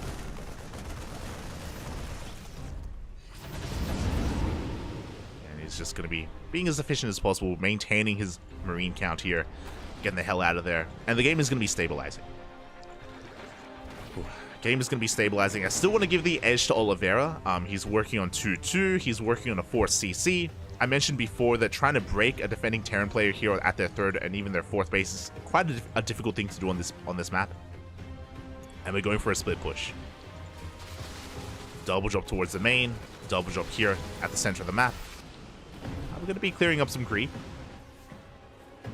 Dark gonna be relying on Roaches and Ravagers. I love that we have Tunneling Claws and Burrow on the way for Dark. Looking to counterattack, looking to harass. Again, Tunneling Claws is a way for Dark to come back and for him to get some economic damage done. Back at home, no turrets. There's a sensor tower on the way, but we don't have a safety turret set up here from Oliveira.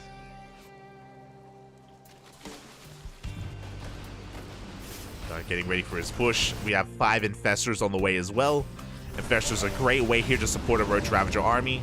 Roach Ravager lacks splash damage, lacks AoE. No! Oh my god. But again, fungal growths do help with that. They help lock down the bio army. And here come those. Oh, we're actually using the Tunneling Claw Roaches to scout. Okay. I'm going to be fanning them out. Trying to get a read on the army location. Testing the waters. Ooh, it does get spotted. Oh my, keen eyes, Papi. Even before the turret finishes. That was actually impressive. That was crazy. Oliveira does take down one of those roaches. The turret just now finishes after that. And now we're moving out. Oh, but we have Infestors on the way. 5 of them ready. Oliveira, he has to be careful. He has to pre-split. Up, the Fungals. There's some decent Fungals on the army. Big bars as well. They do graze some of those Marines, but the tanks are in position and we're pushing on forward. They're not really being slowed down. We need another big Fungal. Whilst they do force a split, they do slow down the army, at least for a moment. But the tanks are getting even closer here, and Dark is being forced further and further back into his bases. Waiting for his moment. Waiting to try to push out, try to break free. Fungal, once again, not quite connecting, and it looks like, yeah, Dark has to give up on this base. Hatchery is going to go down. Scan reveals the army. Does get eyes on all those Infestors. From here, we don't have to commit. We are running out of Marine Marauder, so I feel like we have to retreat from here, and yeah, we're backing up. A wise choice out of Oliveira. Gets a kill on the base, and just backs the hell off. One of the Marauders. As we're going to be able to focus down on Gas Guys or a drone as well. We're going to be able to trade a bit of a misrally here for this army.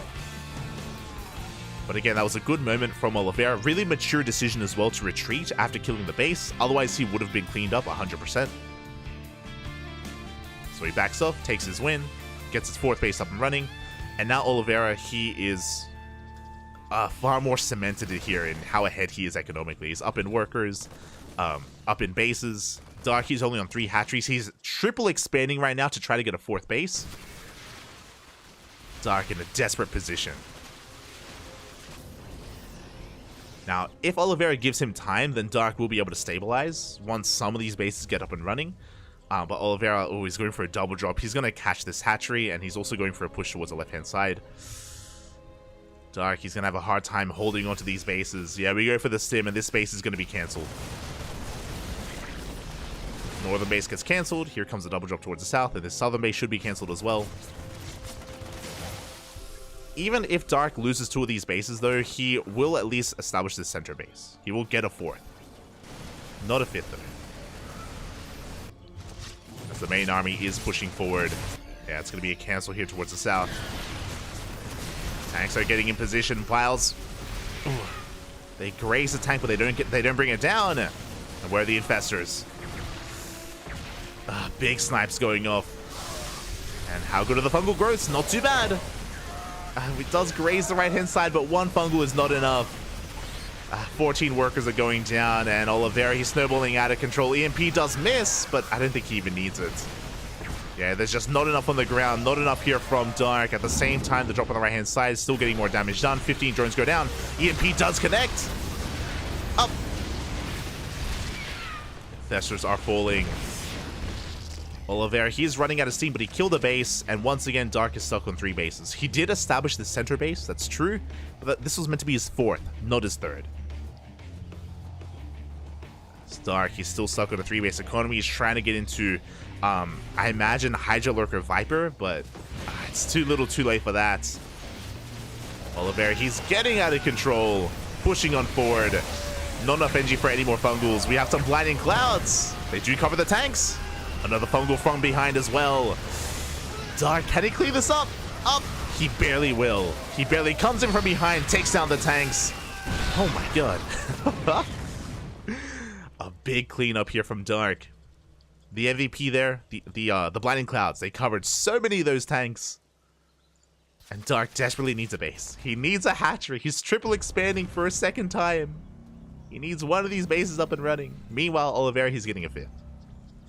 He's getting a 5th base. He's up 2 bases compared to the Zerg. Now, that was an expensive loss for Oliveira, so it's going to take him a little bit here to rebuild his ghosts and rebuild his tanks. So, Dark has some breathing room. He does have the room he needs to get some of these bases, but it's not just about the base count, obviously, it's also about the creep spread as well. The creep, it's barely connecting the bases, and because of that we have very limited vision on the map, it means that moves like this go unscouted. And Oliveira, he just walks into the mineral line, he doesn't even care. Denies the gold. The gold would be a good way to come back in this game, but again, Dark, he just has no map vision. He has very limited time to react to any kind of pressure from his opponent, whether it's drop play or run buys. He needs to try to just preemptively be in position. And Oliveira behind this, he's building up that ghost count once again. We're up to 10 ghosts, 3 tanks. Liberator range on the way. Liberator production. Do we have a lurker den? We do not. Just a Hydra Roach Hydra Viper Infestor at this point. Not the most. It's a quite expensive army. Losing Hydras is a pretty big blow to your gas. That's what Dark is relying on.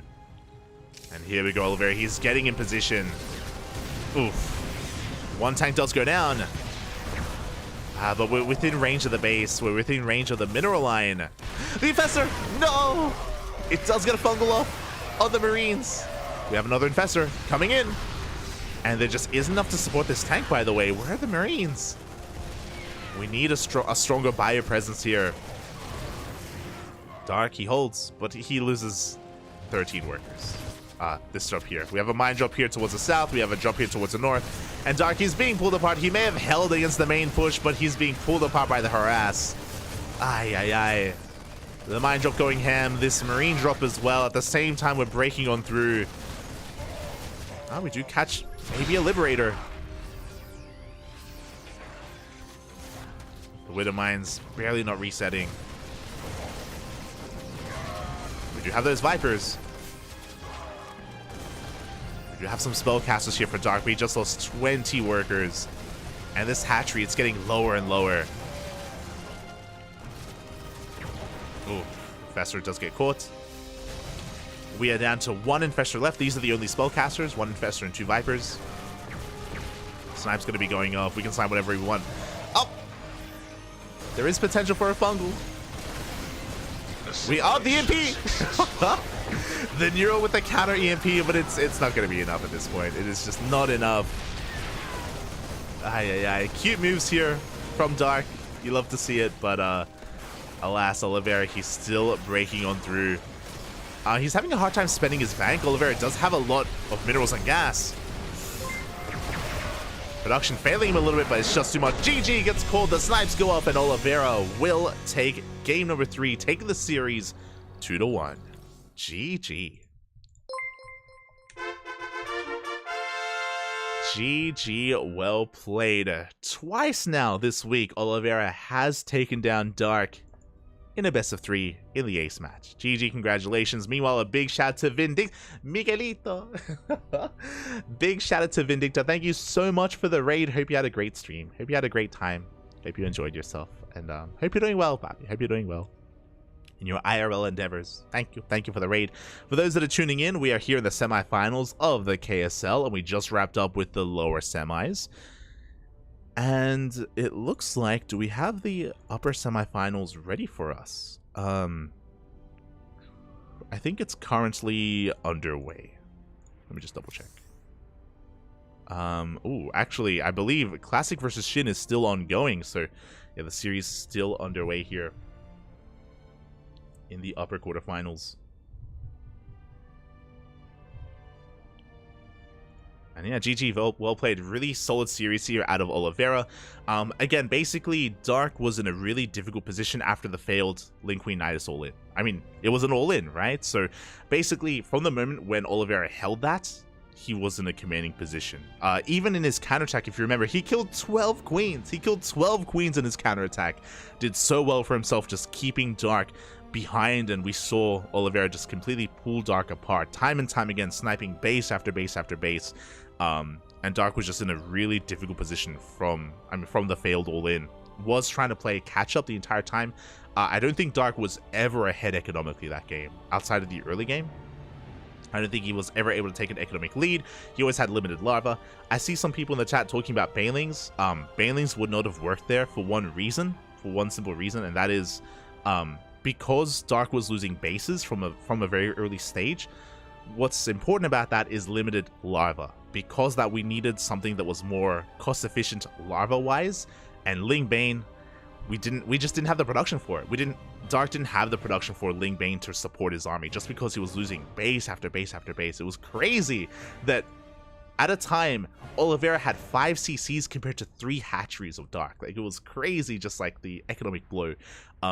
So just because of what he had available, like, it was like doomed if you do, doomed if you don't sort of thing. Like, there was no good answer for Dark in that position, just because of the early game. Really, it was just, yeah, really difficult. And with that, Oliveira did snowball out of control, did take it in the end, and oh, we may have another semifinals.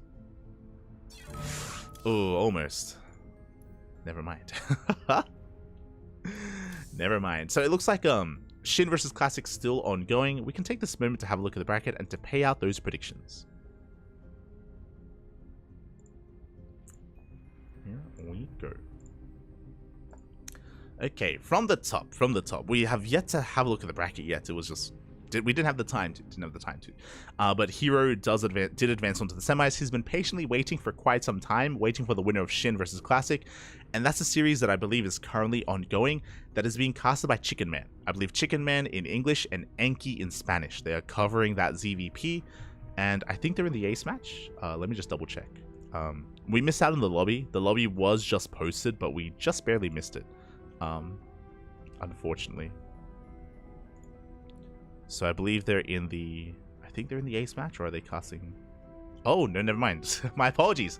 Looks like the bracket hasn't been updated. Looks like Classic did take down Shin, and it's actually Hero versus Classic, and they're in game number 2. Classic is leading 1-0. If Hero wins game 2, then we'll jump into the ace match. We'll jump into game 3. Don't you worry. We'll be there. Otherwise, we'll be here for the finals, which will be Oliveira against either Hero or Classic, so a TVP. TVP in the finals. Alas, Dark was the Zerg representative for this tournament, and he does bow out here in the semis. Ooh. Here we go. Just trying to catch up. Catching up. Mid game is overrated.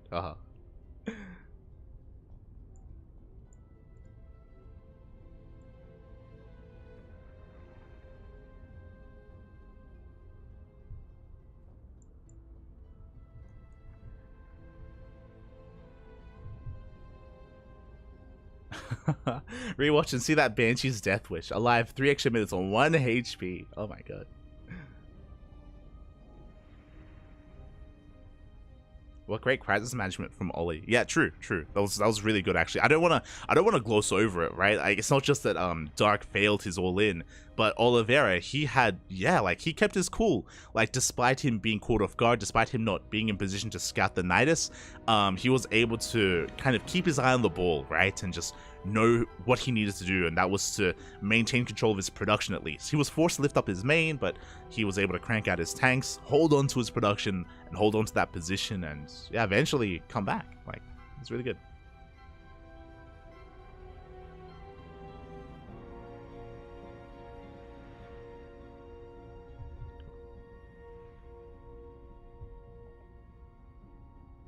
That's going to Hey. We're catching up.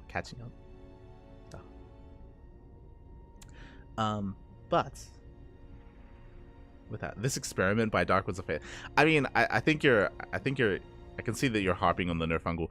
So this style from Dark works. I mean, he does go Roach Ravager Infestor quite often, but it's just because it was from behind. Like that's the big issue there. I think I'm repeating myself at this point. That because he was kind of playing this style from behind, just because of the defended Link Queen Nidus all in, like it was a difficult position for him to recover from, regardless of how he tried to recover. It was just, yeah, a rough road for Dark to take, which again also goes to show like the prowess of Oliveira for him to have the Chrysler, for him to like keep a cool, calm, and collected head while defending against Nidus in the main. Tough thing to do. Is a difficult thing to accomplish. Like we've seen Dark have his way with Clem, for example, with Link Queen Nidus all wins, and Clem just crumble under the pressure. So yeah, really cool to see Oliveira excel. As from here, I guess we're going to be going on a break. I mentioned before, I'll give you guys a link in the chat. I'll give you guys a link. Oh, I just posted it in Chicken Man's chat.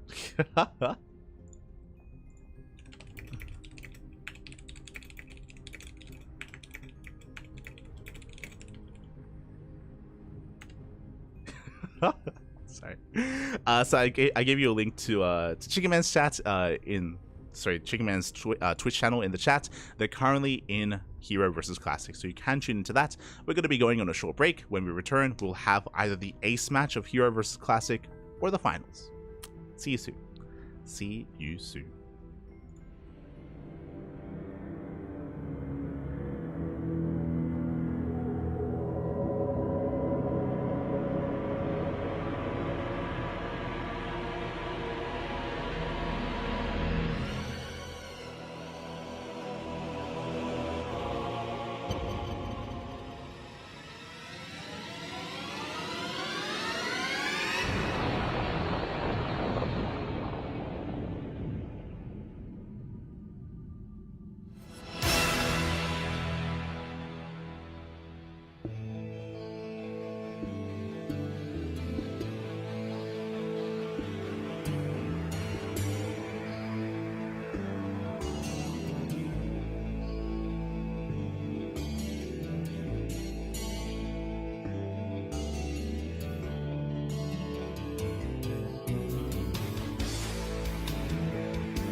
Welcome back, everyone. Welcome back. Ooh, hope you enjoyed that brutal OST as we have returned here with the upper semifinals. We just wrapped up with Oliveira versus Dark. Oliveira is patiently waiting in the grand finals for the winner of this very series. And here we go. We're in the ace match, and spawning in the bottom right-hand corner of Golden Aura, we have the South Korean Protoss player representing Dragon Kai Gaming. It is Hero. And spawning in the top left-hand corner, we have his opponent. We have the other South Korean Protoss representing Twisted Minds. It is Classic. Now, we missed out on the first two games, unfortunately, but we're here for the finals. We're here for the grand finale here, and you'll love to see it here on Golden Aura. Even though there's no ramp coming into the natural, both players feel comfortable going for gate expands. The reason for this is because of how narrow this is. It's very similar to Neo-Humanity in the last map pool. If you're familiar with how PvPs went there, you would know that, again, gate expands are a lot more commonplace there, even from players that aren't max packs. As both players do mirror each other, probes are coming in, and the question becomes, do we commit to an economic opener, or do we go for something more aggressive instead? This can still lead into one base all-ins, even though it looks to be a faster expansion. So we'll see where we take this. We do see Hero taking a faster gas, so this tells us that Hero intends to go for a Stargate before Nexus. Meanwhile, Classic stays on one gas instead, so he's either looking to go for a faster expansion or again, something more committed. But it should be a faster Nexus. Oh, and there it is. So Classic, he will have the more economic opener, going for a Gate Expand, essentially, or Gate Cyber Expand. Hero should be going Gate Cyber Stargate, then Nexus. Oh, no. Okay. For a moment there, I thought it was thrown down. Basically, with the faster gases, we should be seeing a Stargate instead. So Classic is going to be the defender. Hero is going to be the aggressor. As I say that, Hero does have enough. There we go. Throws it down just in time. Opts to preserve his gas in the end. Ooh. I believe he actually cancels something to have the minerals for it. So going for a faster Nexus. This is actually going to take a really interesting road now. Both players going for their own Nexus first variations. There's the Stargate from Classic. We should be seeing a Stargate from Hero. And we could end up in Phoenix Wars, which is typically something we see between like Max Packs and Showtime, for example. We've seen a lot of Phoenix Wars between them. And again, if we have a Stargate here, that's what we should see from Hero as well. There it is. There's the Stargate. Okay. Do they know about it? Classic hasn't seen the Stargate of Hero. Hero has seen the Stargate of his opponent. We have seen Hero play Phoenix Wars before against Max Packs with mixed results. It hasn't been amazing. It hasn't been, it hasn't been amazing here from Hero, but that's what we can go for. Classic, he is unaware of the Stargate of his opponent, so he's going to be investing into an Oracle first. If Hero goes for a Phoenix, he can shut this Oracle down and give Classic a really hard time here in the early game. As he comes in, confirms the Oracle that's in production. Ooh, probe is going to be going down. And there's that Phoenix on the way from Hero. And it's going to be difficult for this Oracle to really find any more damage. We get two probes. Oh my god. Bappy. Two workers are going to be going down. And again, Classic investing into a second Oracle. Unfortunately, in the dark as to what Hero is doing. He just doesn't know if it's a Twilight Council or a Stargate or even a Robo Opener. All are available here for Hero. Meanwhile, Hero, he's just getting in position. We do have two Adepts to threaten the natural base of Hero. Meanwhile, the Oracle is going to be zoned back. And we are just banking up Phoenixes. Oh,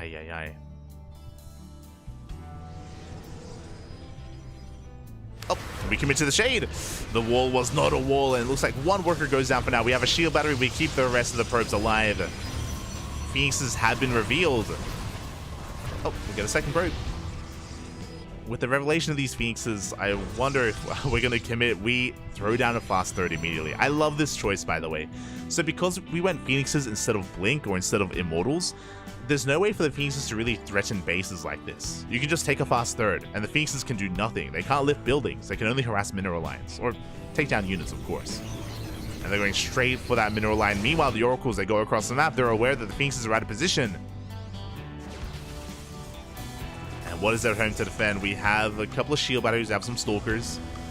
But 2 oracles do one-shot probes. Oh, we have to line them up. There we go. 3, 4, 5 workers go now. Oh my god. So 8, 9, 10, 11. Oh my god. Calm down. 11 workers for 1 oracle. Classic popping off. And what's important is that, unfortunately for Hero, the Phoenixes they were meant to stop that. Their job was to stop the oracles from getting economic damage, and they failed at that job. They failed at deterring that damage, and now Classic is in a commanding position. He's far ahead in the economy, getting into his Stalkers, getting into Blink.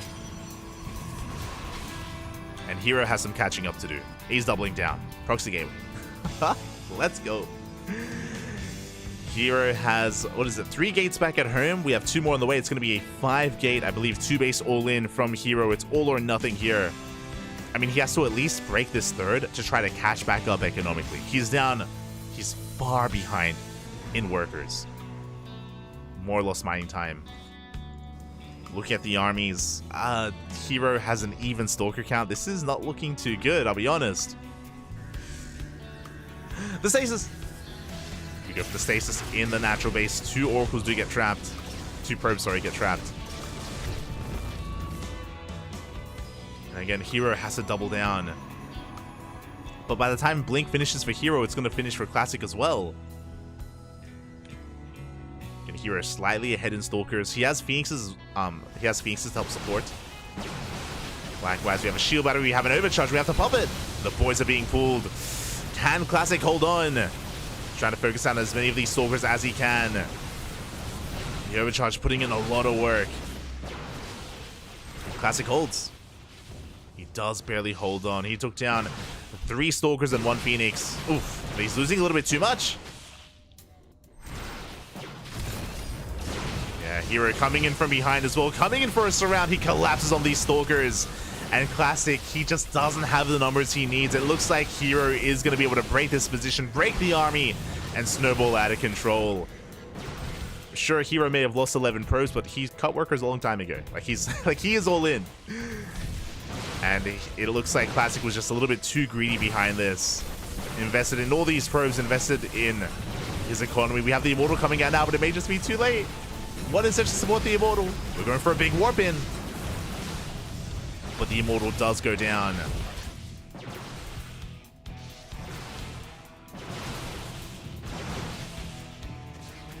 And there's no charge. Charge is still a ways off as well. Ay. Yeah, there's just nothing there. We focus down the last Stalker. We do go for barely a warp in towards the end. The army supplies are actually pretty close here, but these Zealots, they just can't close the distance. They're forced to overcharge again. Oh. With another overcharge, Classic, he is barely holding on behind this. Hero, he's making workers again. He's making probes. Hero is evening up that worker count. The Zealots, they do catch the reinforcements. Stalkers are caught, but we get on top of the Immortal once again. The Immortal goes down, and there's still just too much here. Again, it was a good start for Classic. But alas, he just wasn't able to keep up with the production. Wasn't able to recognize the all-in that was coming his way. Didn't have additional shield batteries. Again, was hyper-fixated on probe production. And now we're just going to be like losing the control of our main base. A couple of Zealots are trickling in, but we can always just blink to the low ground. Bypass the Zealots, hit the 3rd base. Reinforcements on the way. Behind this Hero, he's taking his own 3rd. Shield battery is depowered. Oh, bit of a miss rally. We do catch a Stalker. That's something.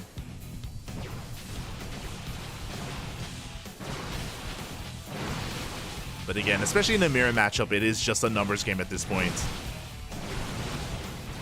And the Zealots, they do help support. They're a way to spend some of our resources, some of our minerals, but again, with Blinks as good as Heroes, we can just overwhelm and overpower the army of Classic. We can't out-trade him, we can't out-control him. It's not going to happen. And Hero is still going to make it all the way to the finals. Did get brought to the A-Smash, did get brought all the way to Game 3, but GG gets pulled, and Hero will snowball out of control, taking game number 3 and advancing on. GG.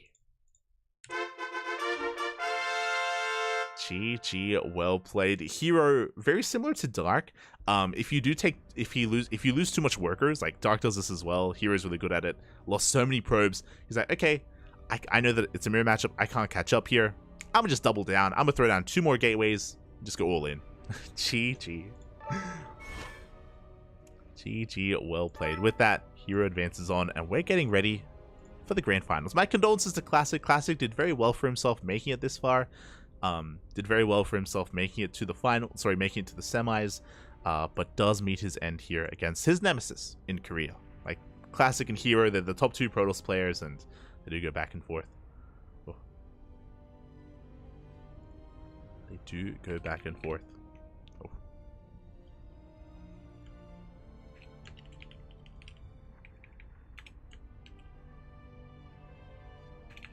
So we are getting things sorted out. Mirror versus Oliveira. Don't want to misspell his name.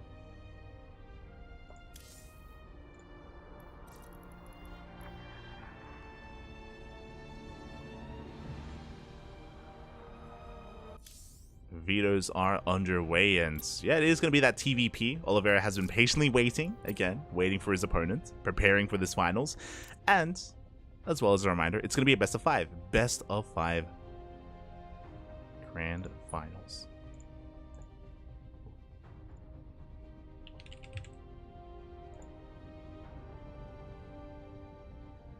To sort some things out.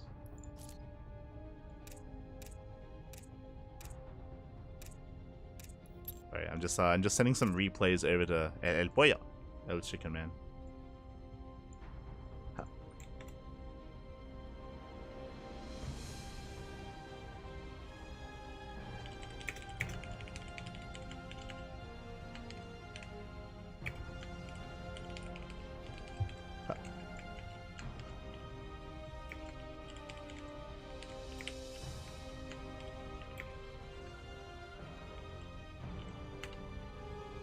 Alright, cool.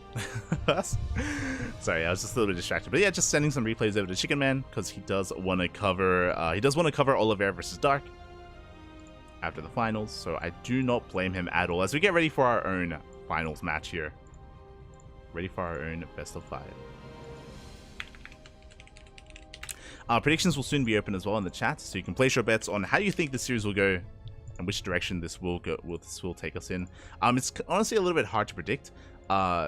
Hero, he has a really strong TVP, don't get me wrong. But I'm actually curious. I'm checking the history between these 2 players. Hero versus Oliveira. What is their match history looking like? I got some numbers for you. Alright. Oh my god. Okay, so it looks like it is 66% in favor of Hero. Hero has been dropping maps though. He's been very, very rarely. Only once this series has Hero ever like swept Oliveira 2-0. Usually it goes to the ace match.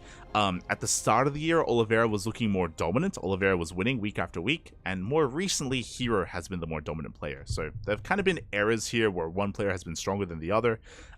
More recently, it has been in favor of Hero, but again, it does often go to the ace match. And even in KSL 13, when they faced off in the finals of a best of 5, it went to the ace match as well. Hero won 3-2, so it's going to be very close. Very close between these 2 players. I would be surprised to see this go 3-0 in either direction. We're going to get a more back and forth. At least I hope so. As we load into game number 1. If you're in the chat, predictions will soon be open. So you can place your bets on how you think this finals is going to unfold.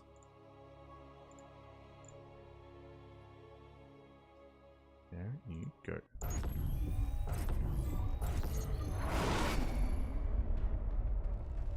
And spawning in the top left-hand corner of Equilibrium, we have the South Korean Terran player representing CranKy Z Gaming.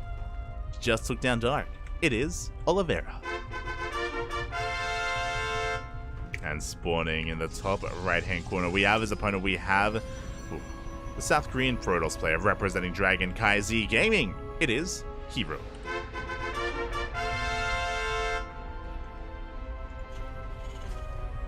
TVP is upon us. Does it come down to this?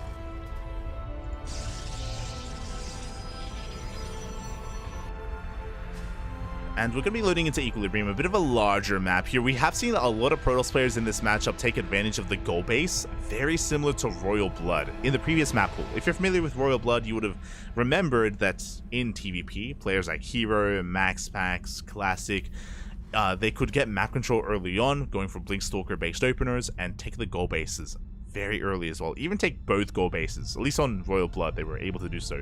I think it's a little bit harder to pull that off on Equilibrium, just because of the expansion or the base layout here overall, the map layout and where the goal bases are. So not as easy to take, but still possible to take advantage of a better and stronger economy.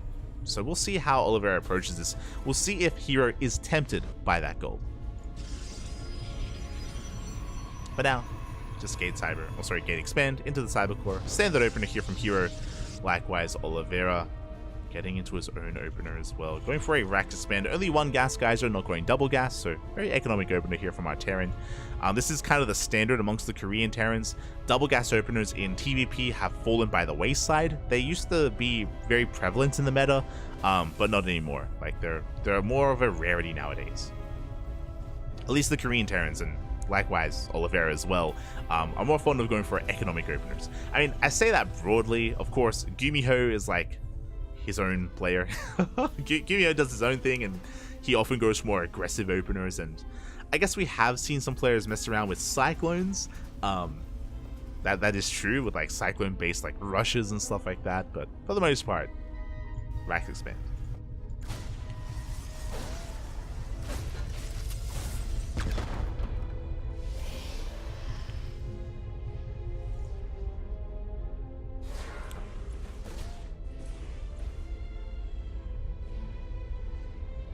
Bets are done. Yes, predictions are done. They're done. They're done.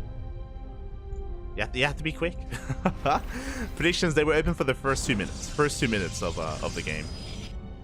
Aye. As we have our tech of choice, by the way. Hero is going for a robo opener instead. Very interesting. Now we can go a couple of different directions with this. With a robo opener, this leads into a fast robotics bay, which can get into fast disruptors and fast colossus, sometimes into a disruptor drop based opener, or with 3 gateways, which is what we have here, we can go for a faster warp prism and get across the map. It is not a fast warp prism, but we are starting early immortal production. Very interesting here from Hero. Devs have been revealed. They're keeping up with the Hellion harass. Behind this, Oliveira getting into his 1-1-1 opener, working towards a mine drop. Hellions, they're trying to bypass those adepts. They're trying to get a scout. They get into the natural base. They do rotate over towards the main. Probes are under fire, but what's important is that we haven't seen the tech yet. We're looking for it. And there we go. We do confirm the robo. I think the Reaper saw it earlier as well.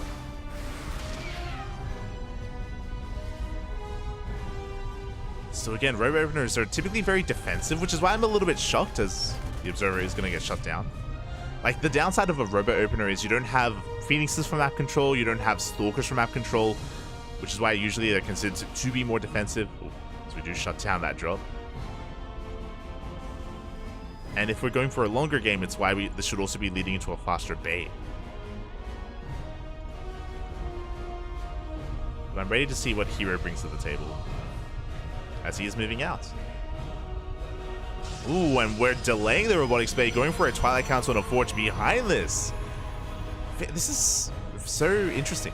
It's so peculiar. Like, he's moving out with his Immortal. He does get caught, though. Does have to turn back around, respects that drop. And it looks like he will catch it. Yeah, he will shut this down. Oh, Medevac does fall. Widowmine will burrow. We don't want to waste a Stalker. So we'll keep Hero pinned back. Observer making its way back home. And there's that War Prism that we were talking about. Now Hero can push with that Prism. But yeah, I'm still a little bit torn about this opener from Hero, and still a little bit torn about what I feel about it overall. Just because he's taking his third base, he's still stuck at home. Oliveira has zero pressure asserted to him at all. Like, he's been able to freely get into his mid-game, get into his 2-base saturation. Like, this is typically a scary thing for a Protoss to deal with. It's why Blink Stalker or Phoenix Openers are so common, so you can harass, you can shut down drop play, you can pick away at some of the army and contain your opponent. Speaking of containing, Hero is pushing. Charge is on the way.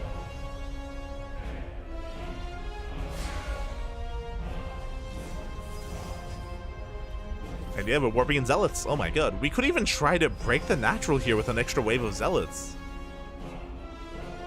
Like, with that Immortal, this tank is gonna go down these tanks are gonna go down pretty quickly, but there are 2 tanks. We're committing. We're diving into the natural base. Auto turrets are thrown down. Oh, the Prism falls. 1 tank will be targeted down, and it looks like the other barely will survive a little bit longer. We trade the tanks for the Immortal. And was this worth it for Hero? He did reset the tank count, that's true, but he lost his Immortal, he lost his Warp Prism. Did lose a lot in the process. Now, in killing 2 tanks, it does mean that this 2-base push that Oliveira was building up towards isn't really going to be moving out. It means that Oliveira is going to be stuck at home. And Hero, definitely thinking about taking that gold, but now taking a standard 3rd base, working towards Storm. We scan the gold just in case. Oliveira, he knows that Hero has the potential to be cheeky. Oliveira wants to make sure he doesn't fall too far behind. So Raven is going to be threatening that main. Hero now finishing up Charge, finishing up Storm. He's going to be chilling back at home.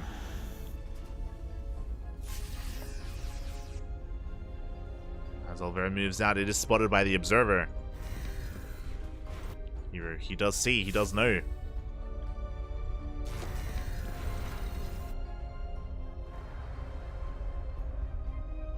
As Oliveira moves out, Hero can move in. They're going for his own Zealot run by. Going straight for that natural. But we have reinforcements back at home. At the same time, though, Oliveira still committing to his push. SCVs are going down. But here comes the Storm. Oh, Storms, they do connect with the Marines. Most of the Marauders do escape, but we have plenty of Immortals. And Hero, he can shut this down. The Storms are too good. 14 SCVs. No, the Marauders! I assumed that this would be cleaned up, but that's 14, 15 SCVs going down. The reinforcements asleep at the wheel. Ay, ay, ay. Oliveira. He had units to defend, but alas, they were left idle. He was focusing his attention across the map. And the mineral line goes down. That is not insignificant. 15 workers. That's crazy. That was 4 Zealots, by the way. Here we go. Here comes the rest of the army. Hero now has a lot of momentum going his way. Has plenty of storms available as well. Speaking of, the storms are thrown down. Oh my god. Massive storms on the army. First liberator falls second as well. GG gets called and Hero takes game number 1.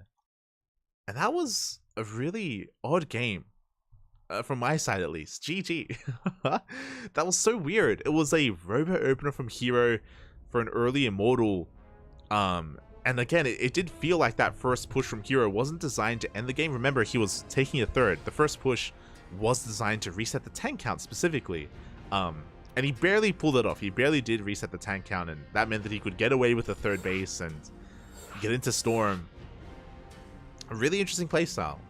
Very interesting playstyle there out of Hero. GG, well played. Does take it in the end. Maybe could have seen a different result, a different outcome. Even if Oliveira hadn't lost all those SCVs, he still would have been in a difficult position, just because of the just because his army did crumble as well. GG. GG, well played.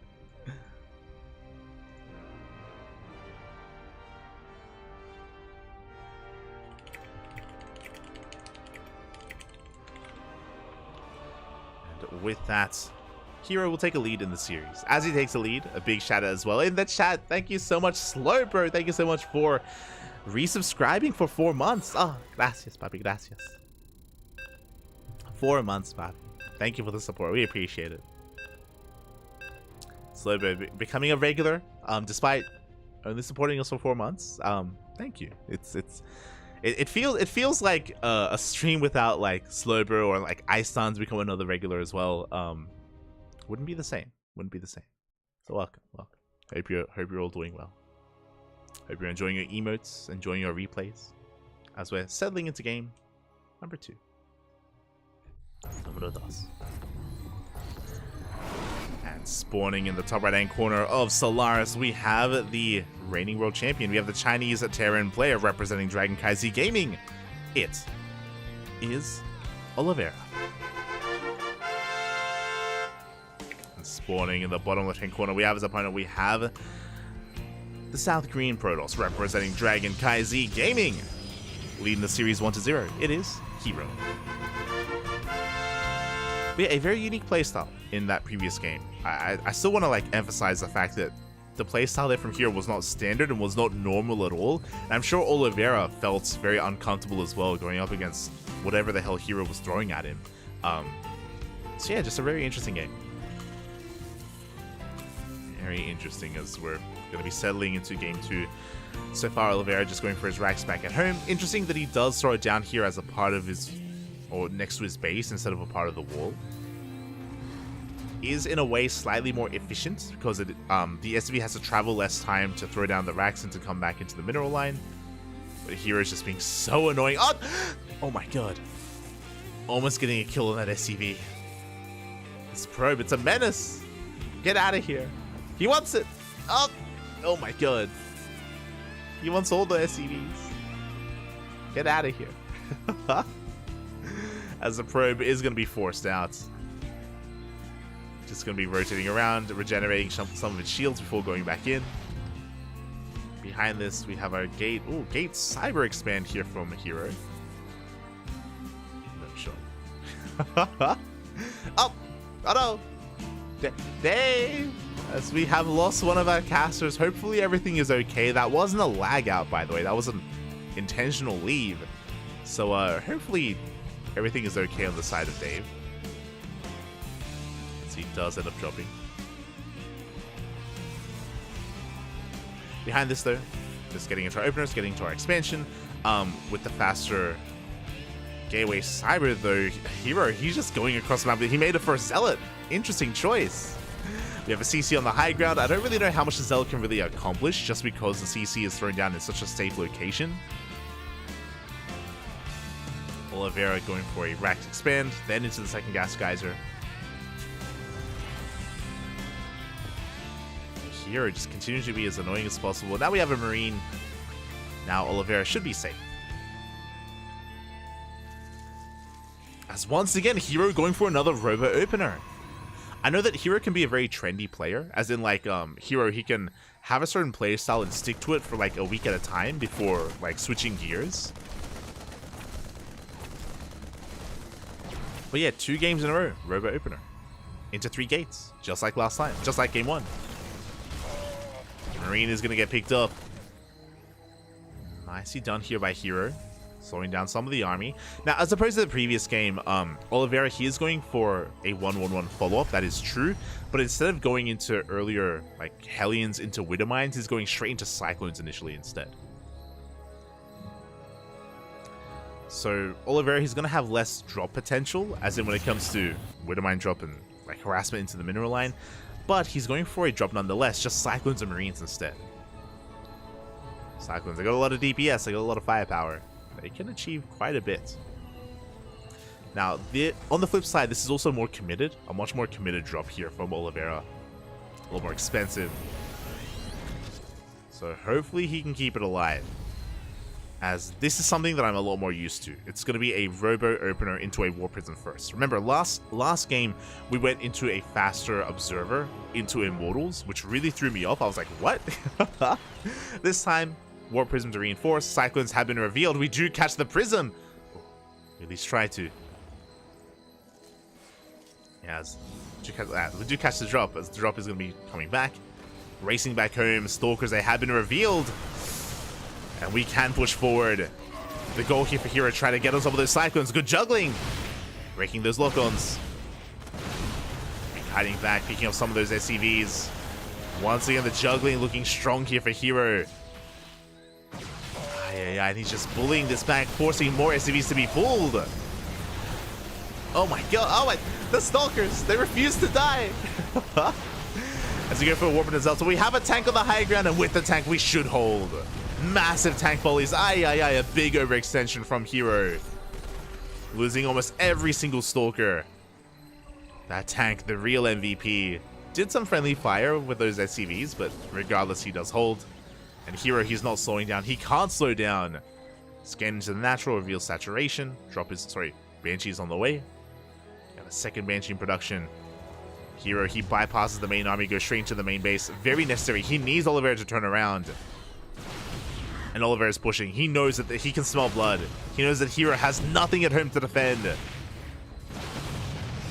SCVs are falling, but that doesn't matter. What matters here is the push. Back at home, we have one Immortal. Does take down a Cyclone. Good pickoff. But one Immortal, no shield battery, no overcharge. Tanks are getting in position. Boys are being pulled as well. Hero barely has anything to defend. The Immortal goes down. The juggling was not good enough. Can Hero hold? He cleans up the tanks. Oh my god. Does clean up the tanks across the map. His Stalkers do get cleaned up as well, though. Yeah, this Banshee's going ham. We have additional reinforcements on the way. Still looking pretty close. Oliveira knows how close he is to killing Hero here and now. Just needs a little bit more. As Hero holds onto the high ground. Jumping on top of the army. Going for the warp in as well. No fear. Hero, he cleans this up. He takes down the tank. And behind this Hero, he's got a comparable worker count because, of course, his opponent lost so many SCVs earlier in the defense. And now we're counterattacking. We do have a tank, though. We do have one tank behind this. This tank being crucial to the defense. Oliveira cannot lose it. We're going to be shading on forward. We get eyes on the tank as well. We're going for the dive. Oh, the Immortal does get dropped the unsiege. Tank does unsiege in the end. We're going to be able to save it, but that means no tank shots. Tank repositioning to the high ground. Hero coming in from behind. The warp in straight into the main base. Gets on top of the tank. Oh, and it will barely be saved. It's saved, but we don't have anything else left. The Viking goes down. Prism is repositioning. And Hero is doing it. He's pulling it off. The tank does siege. We hold on to the main. We barely hold on to the main, but 15 SCVs have gone down. Hero was dead, by the way. Hero was dead. GG gets called, and Hero takes game number 2. Oh my god. GG. How? Hero's first push failed so hard. He lost so much in that attack. He was so vulnerable. And Oliveira knew that. That's why he just unsieged all his tanks. He just went across the map. He was going for the kill move. And Hero, by pulling the boys, his warp-ins, his control, his juggling, of course, as well with the Warp Prism, he barely held on. Went for the counter all-in as well. GG, that was wild. That was crazy. GG, well played. Hero, yeah, he pulls off the comeback after being at death's door, essentially. Does bring it back. And now Hero is one game away from becoming this week's KSL champion. It's best of 5. One more win is all he needs. Oh my god. That was crazy.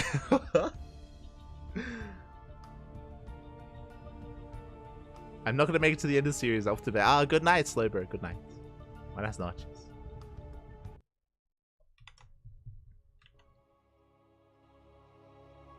Oh. Here we go. We're settling into Game 3. Potentially the final game of the series. I hope it isn't. I hope we get more, but it could all end here and now. And this player here is going to try and stop that from happening. Try and bring this back. Force the ace match. Spawning. Spawning in the top left-hand corner of Oceanborn, we have the reigning world champion. We have the Chinese Terran player down heavily in this series. He has to fight back here and now. Representing CranKy Gaming, it is Oliveira.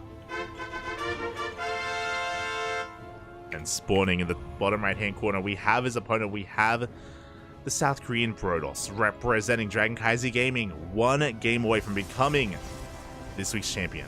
It is Hero.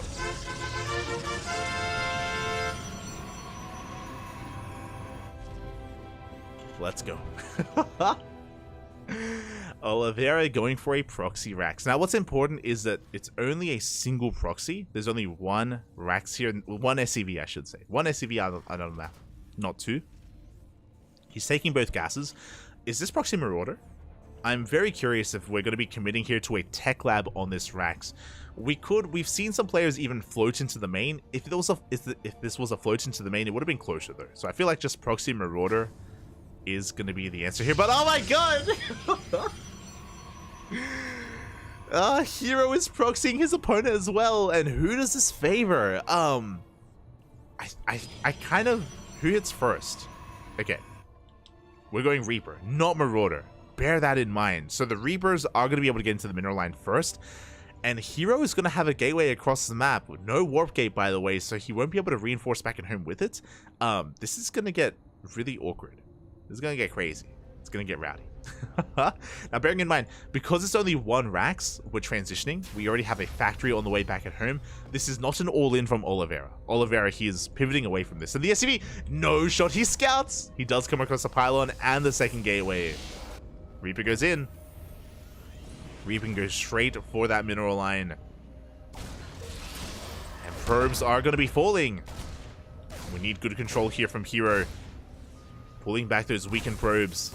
Does save them. He does pull back. He does keep them alive for now. But other probe, one does fall. And the adept does pop out. Hero is going to be able to hold on to his main base. At the same time, across the map, he's just rallying everything he can. There's a Cyclone production. Bunker on the way as well. But the bunker, is it going to finish? No shot. SCV goes down, but we have another SCV on the way. Even if the bunker does finish, there's nothing to fill it. There's nothing to do inside the bunker. No, the Reaper. Reaper goes down. 0 units here.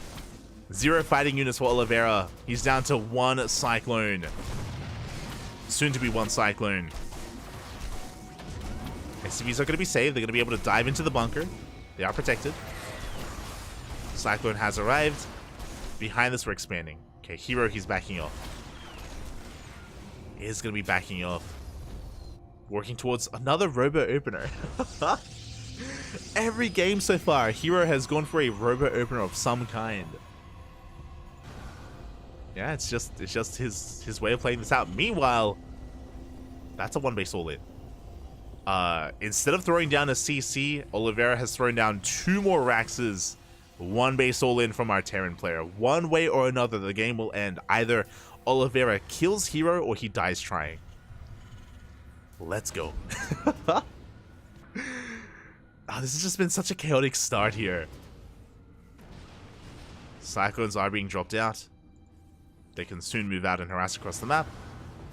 Adepts do threaten a shade. But these Cyclones should shut down this proxy. Meanwhile, back at home with the Robo Opener Fast Immortals. I do like this. Very safe way to open up. Very safe way to play. I mentioned before, but a Robo Opener, it doesn't give you map control, but it does give you, like, kind of a safety net here. As Immortals are what you want defensively. Meanwhile, the drop has been spotted. Cyclones were spotted earlier, killing that pylon, and we are in position.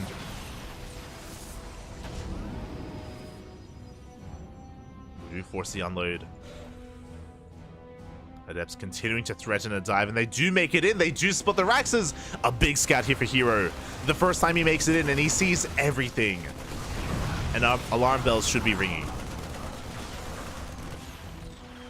At the same time, Cyclones are dancing with the Stalkers. Now he knows the lack of expansion. We should be seeing, yeah, more gateways, more production, shield batteries as well. There we go. Pylons are thrown down, so we can throw down shield batteries here on the front lines. Hero is getting ready. The Bay is a little bit greedy. It is quite a big investment here for Hero. Hero going for a War Prism as well. He's crazy. I mean, the War Prism is a good way to micro his units, don't get me wrong. But he could also feel tempted to push out instead. There it is. 2 shield batteries. 2 shield batteries thrown down here at the natural. Drop into the main, killing workers.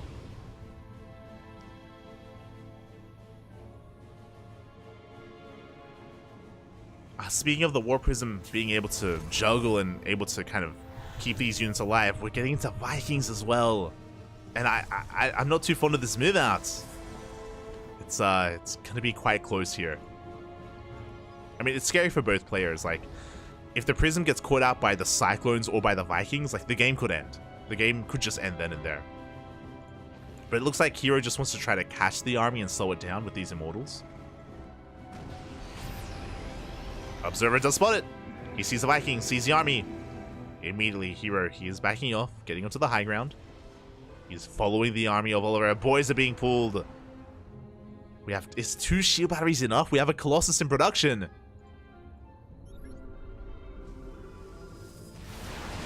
There we go. We are on top of the ramp. We do have some force fields. Try and throw them down. Overcharge is popped. The Colossus going ham. The Colossus came out just in time and we clean up every single Marine. Oh my god. Hero shutting this army down. There's no way up the ramp. Didn't even need the second shield battery. GG, well played, and Hero will take the series 3-0, becoming this week's KSL champion. GG. Oh my god. I was worried that it would take too long for the Colossus to come out. I was worried that the Colossus would come out in the middle of the fight, but it came out just in time as the army was pushing up the ramp, and it just annihilated every single Marine, the SCVs, the Immortals went ham, and there was just no way up that ramp. Overcharge as well, just the cherry on top to keep everything alive. And Hero just shut Oliveira down. GG. GG, well played. Congratulations, as Hero will take the series. But this was a close one, even though on paper it's a 3-0, true. But that last game, Hero should be dead. 100%. Like, Hero should not have been able to survive that. It was wild that he was able to pull that off. Any other player, I think, would have died then and there. You know, replace Hero with, like, Classic or Max Packs or Showtime. I feel like they would have died to the counterattack from Oliveira. But Hero, with the control, with the micro, able to pull off that defense and able to get an even stronger lead in the series leading into Game 3. And Game 3 was wild as well. Something that I should point out is that 1-base all-ins from the Terran side is very unorthodox, not unheard of. Like, we've seen Gumiho go for 1-base all-ins. We've seen even Oliveira in the past has gone for 1-base all-ins. So not unheard, like, we've seen it before, but it's still a rarity, still a very much so a rarity in this matchup. And it was so important winding it even further back, like talking about the Colossus response and talking about Hero setup.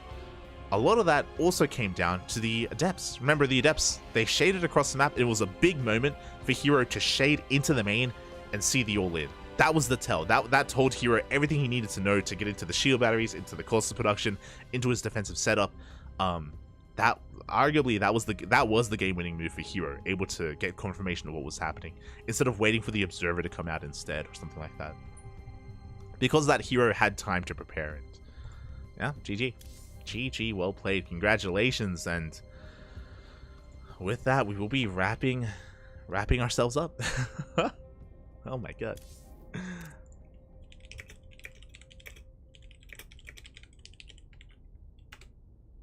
GG. And yeah, with that wraps up our broadcast here for KSL for the most part. There is potentially one more series that we can cover, but we may just end it here. Basically, I'm asking around Enki and Chickenman to see if they have replays for Classic versus Shin, because that did go to the ace match and it's looking juicy, so I may dip into that. But if we don't get the replays, then we can just wrap up here and now. And yeah, just a really fun finals overall. A bit of a shorter tournament today. We've been live for 3 hours, and usually this goes for up to 4 hours, so a bit of a shorter broadcast. But I'm okay with that, because we are going to be live again in a couple of hours. for those wondering, if you want to support first, if you want to support KSL, exclamation mark KSL in the chat. Exclamation mark KSL, and you can get a link to the Patreon. There is a Patreon page for this tournament, and you can of course support it. You can gain access to replay packs and support the Korean scene. So Patreon is available for you. Otherwise, you can of course check out Chicken Man and Dave Testa. They're the main casters and the main people that do cover KSL. They organize it, they host it. Without Chicken Man and Dave Testa, StarCraft would be worse off. 100% they would be worse off overall. So much love to the two of them. As we just quickly pay out these predictions. Otherwise, if you are unsatiated, if you want some more StarCraft, if you want to keep on going, we're going to be live in a couple of hours. Let me just double check our calendar. Wait, am I crazy? Did I misread the calendar? I am crazy. I thought GPO was tonight. Okay. I thought Grant. Okay, we're good. We're good. We're going to be live tomorrow. We're going to be live once again tomorrow in less than 24 hours. We're going to be casting the Tenacious Turtle Tussle. Oh, and we are live tonight. Okay, we're also going to be live later on tonight as well. We're going to be casting the Hatchery Cup as well. Sorry, I just... Sorry, I'm a little bit frazzled here, just trying to...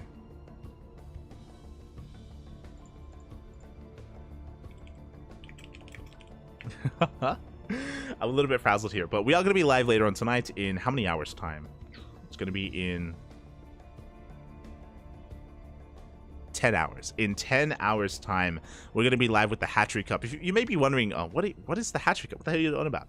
The Hatchery Cup, I believe, is an open tournament organized by Hatsu. Hatsu is another caster in the scene, and she is going to be organizing. She organizes the Hatchery Cup, which is a monthly tournament.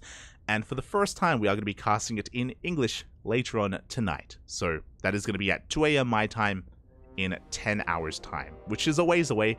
Unfortunately, I believe Hatchery Cup is going to be coinciding with Home Story Cup. I think they are going to be clashing, which is a bit of a shame. But really it just means open up some tabs. Open up some tabs and you can watch Home Story Cup, the main stream, the B stream, and even the CranKy Ducklings as well, all at the same time. A lot of StarCraft this weekend. A lot of StarCraft is going on. So yeah, we're going to have you covered tonight here with the Hatchery Cup. Otherwise, thank you so much for watching. Thanks so much for tuning in. We are going to be going on a short break. I believe we are going to be quickly going for a cheeky replay cast here, because as we have a look at the bracket, we did follow the lower half of the bracket, and I understand if you maybe aren't interested, if you want to tune out now. If so, I understand. But we have been provided replays of Shin versus Classic, which did occur in the quarterfinals. Went all the way to the ace match, and on the one hand, we know how it ends, but I want to know what happened. I want to be there to bear witness to what happened in that series. It looks like a lot of fun, so we are going to be having a bit of a cheeky replay cast to catch up on that quarterfinals match. So yeah, going to be going in a short break. I need a moment to set up. I need a moment to get all the casting tool and the replays ready, and we'll be back with one final best of 3.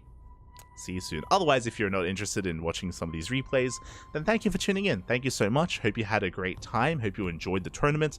And this is a weekly tournament, a weekly broadcast. We got plenty of KSL action to come. And again, you can support it on Patreon. If you wish, Patreon is there as a way to support. Otherwise, going to be going on a very short break, and we'll be back in a couple of minutes. See you soon.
Ducklings, welcome back everyone, welcome back. Ooh, hope you enjoyed that brutal OST as we have returned with our final series here of the broadcast. We just wrapped up with the KSL, that's true, we just crowned our champion, but we are here to discover some of these other matches that did occur during the broadcast. Again, we weren't able to cast them live because at the time of this series, we were actually casting Dark versus Oliveira.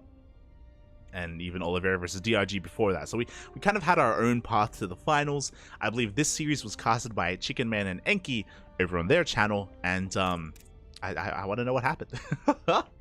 Want to know what did occur here as we're diving into Classic versus Shin in a PvZ. Let's go. Game 1 is going to be on Hard Lead. So we are loading in.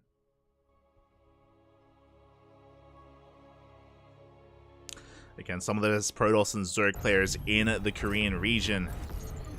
And we're getting into our quarterfinals match. And spawning in the bottom right hand corner of Hard Lead, we have the South Korean Zerg player representing Mystery Gaming. It is Shin.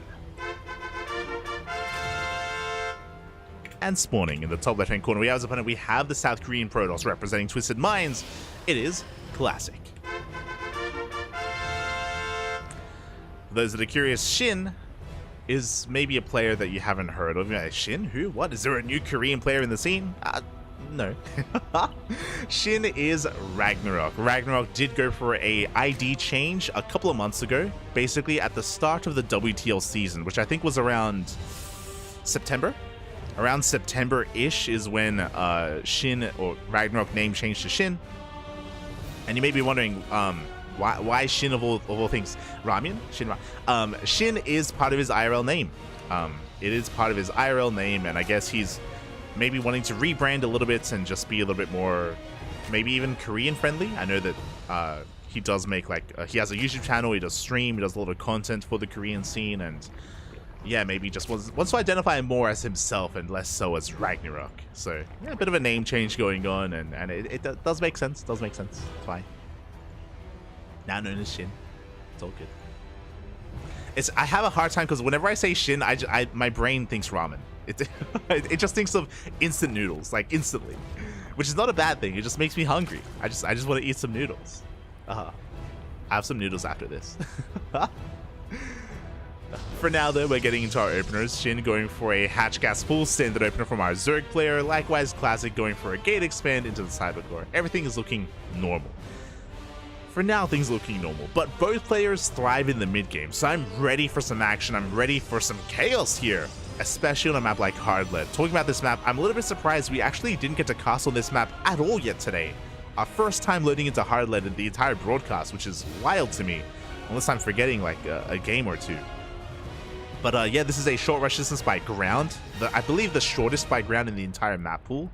So you can be very aggressive, very assertive. We've seen a lot of Roach-based all-ins, a lot of like Queen walks or German taxis, or you know, whatever variation of Queen all-in you want to go for. We've seen a lot of that in the mid game of PvZs.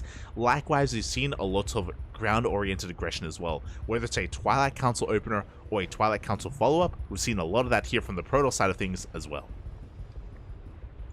So we'll see if that's going to be the case here as, Classic being as annoying as possible, going for the pylon block. Trying to delay as much as he can, but he should be canceling this pylon and we should be expanding. The goal was for Classic to buy time for the Adept. The goal would have been for the Adept to rock up, to get the kill on the drone and delay this base even further, but barely it was dealt with and the Adept arrives a little bit too late. Shin is able to establish himself here on his two bases. Behind this, it's a Stargate opener, yes, but we have a Void Ray first. The Void Ray is going to be shutting down these Overlords. Classic has been very fond of Tempest rushes, and he has been doing it at least once every best of series against the Zerg. Not saying that he's going to do it here, but it's in his wheelhouse. It is a big possibility to do at some point in this series. For now, Void Ray first. Void Ray going to be shutting down this Overlord, keeping his opponent in the dark. Behind this, Classic could just go into an Oracle and go into a third base, or you can go for hidden tech, whether it's a second Stargate or a Twilight Council, or even a Robo with a Forge with a delayed Twilight Council, whatever it is, Shin doesn't know, as the Overlord is going to be brought down. Behind this, Shin just still establishing himself, droning on up, spreading his creep, getting up to 3 bases. And we have our follow-up. It is going to be the Oracle. So it looks like Classic is going to be expanding. He's going to take his third. Third base is going to be on the horizon. What is interesting here is... that is a Twilight Council. That is a Robo.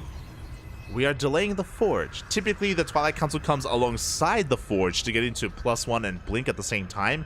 The fact that we have a delayed Forge, that does ring alarm bells. That is a little bit odd here, and something to take note of that what Classic is up to. And again, Shin is in the dark. We even we delayed the third base as well for the tech. Ay. This could be for Fast Immortals. This should be for aggression nonetheless.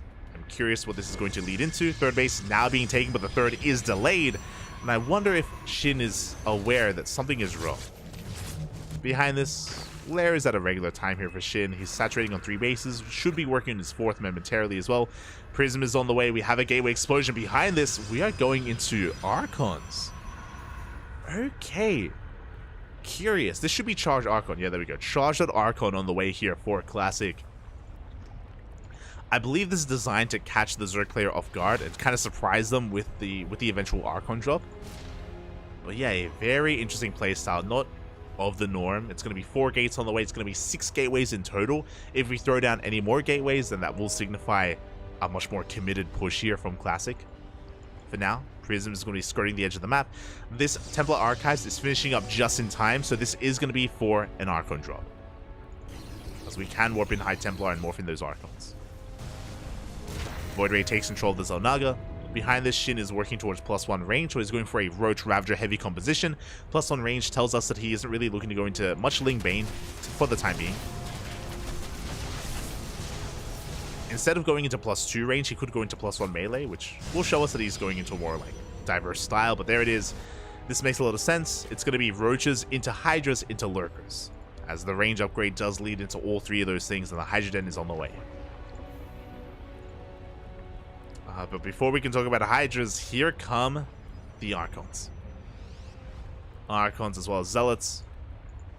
Classic, I think he may just wait for a wave of reinforcements, and there it is. And again, Shin has no idea. Classic did a great job at just clearing the path. He killed the Ling at the Xel'Naga first, and now he rocks up here, hitting a timing. Oh, charge is still 10 seconds away. We're a couple seconds too early.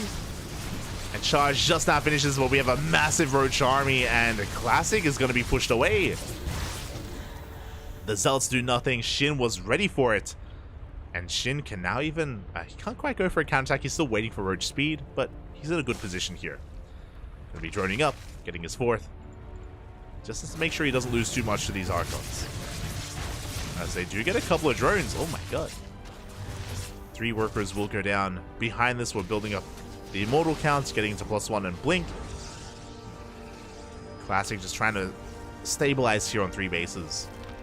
But what I will say is that this timing, this charge timing from Classic, was the entire purpose of his opener, of his build, and it didn't do anything. It did not do enough damage. So now Shin is getting away with taking up into Hydras. Here we go, Shin is pushing. He also cut workers. He got a 4th only for lava. He is not droning at all. He's cutting workers here at 64. That is 3-base saturation. It's a 3-base all-in from Shin. This is what we spoke about at the start of the game. These 3-base all-ins, I related it more to queen pushes, but this is very similar. Very similar to a queen push. It's just a 3-base all-in at a Shin. Very common here on hard lead, and there's not enough here to defend. Stalkers are going down. The Archon! Good juggling here from Classic does keep it alive. But it's a numbers game here, and Shin, he's snowballing out of control. He shut down the charge push. GG gets called, and Shin will take game number 1. GG. A very unorthodox all-in out of Shin. Usually, when we cut workers on 3-base saturation, it's just Roach Ravager. Really interesting to see Shin incorporate Hydras. That's very odd. Not really seen too often. I think it was just because it was a Void Ray, so he wanted some anti-air, so went for a Roach Hydra timing. Again, he cut workers at 64, and Classic was in a rough position, especially after losing that first Zealot wave. Like, again, that push from Classic had to deal economic damage, or at least trade with all the queens. Like, it had to do something. Didn't do much at all. He killed 3 drones, 3 workers, that's it. Oh. Aye. And with that, Shin does take the first game, but now we're getting into game number 2, which will be taking place on Alcyone. Let's go. So yeah, really interesting style there out of Classic. It was punished, unfortunately. It was shut down. I don't think Shin was, like, again, Shin didn't even scout it. He didn't even know what was coming. He just happened to be going for a 3-way soul in anyway, so he was cutting workers and was already building up a roach count. He just so happened to run into zealots. It's like, oh, I mean, I already have an army, so I'm gonna just clean this up, I guess. Shin wasn't necessarily preparing for the attack, he was preparing for his own attack. And here we go, we're getting into game number 2, and spawning in the top right hand corner of Alcyone, we have the South Korean Zerg player going for a 15-15. Interesting to whip that out on Alcyone. Representing Mystery Gaming, it is Shin. And spawning in the bottom left hand corner, we have as a opponent, we have the South Korean Protoss representing Twisted Minds, the red Protoss. It is Classic. So an interesting opener here from Shin. With a 15-15, we do manage to get our base here on location. So the way this works is that it is a slightly faster hatchery, which means you throw it down just before the probe shows up, as we saw. This is an opener designed to get your natural base on location. Otherwise, Classic would have forced the unnatural natural, and these bases are pretty spread out. This map, Alcyone, is known for its macro play, that is true. But at the same time, like, again, because these bases are so spread out, you can abuse a player that is forced to expand elsewhere. So Shin just going for a safer opener. Technically, this is inefficient. This is slightly inefficient, but you get your base up and running where you want it to be, so you're a little bit more comfortable, a little bit safer. Less economic, but more safe. As Classic is going for a gate expand into the Cyber Core. And does, of course, confirm the opener of his opponent. Now, what's important as well is that Shin did go for a 15 hatch. He didn't go for a 15 pool. He went hatch gas pool. So he went for his own unique variation of 15 hatch. Usually you delay your gases and you get a faster spawning pool for faster queens. But Shin actually prioritized getting his gas instead. So yeah, an interesting choice here from our Zerg player. With this, he's going to have faster link speed. I'm curious if he's going to skip link speed and go into roaches. That is also an option here. Very curious, but I imagine link speed should be on the horizon. Yeah, there we go. Link speed is on the way, and then we pull out of gas. Completely out of gas, even. So yeah, just really safe play here out of Shin. Behind this, Stargate opener once again from Classic. I spoke earlier about like these like Tempest rushes that Classic has been fond of. And Alcyone is one of those maps that he does whip it out on, just because of how safe you are back at home on your 2 and even 3 bases. So you need very, very little to defend, and you can get away with rushing into Tempest. The last time we casted Classic versus Dark, I think it was, last week, he did whip that out as well. So I'm curious, as the unit is going to be rallied towards... Okay, never mind. It was rallied here towards the natural, but now it's rallied across the map, so... should be an Oracle. No, Void Ray. Okay.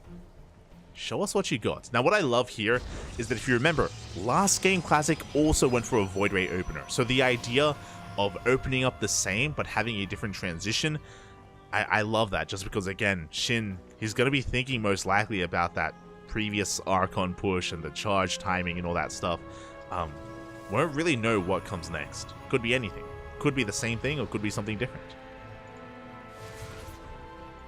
Void Ray is on the way. There it is. Rally towards the Overlord. Gonna be shutting it down. We have an Oracle behind this.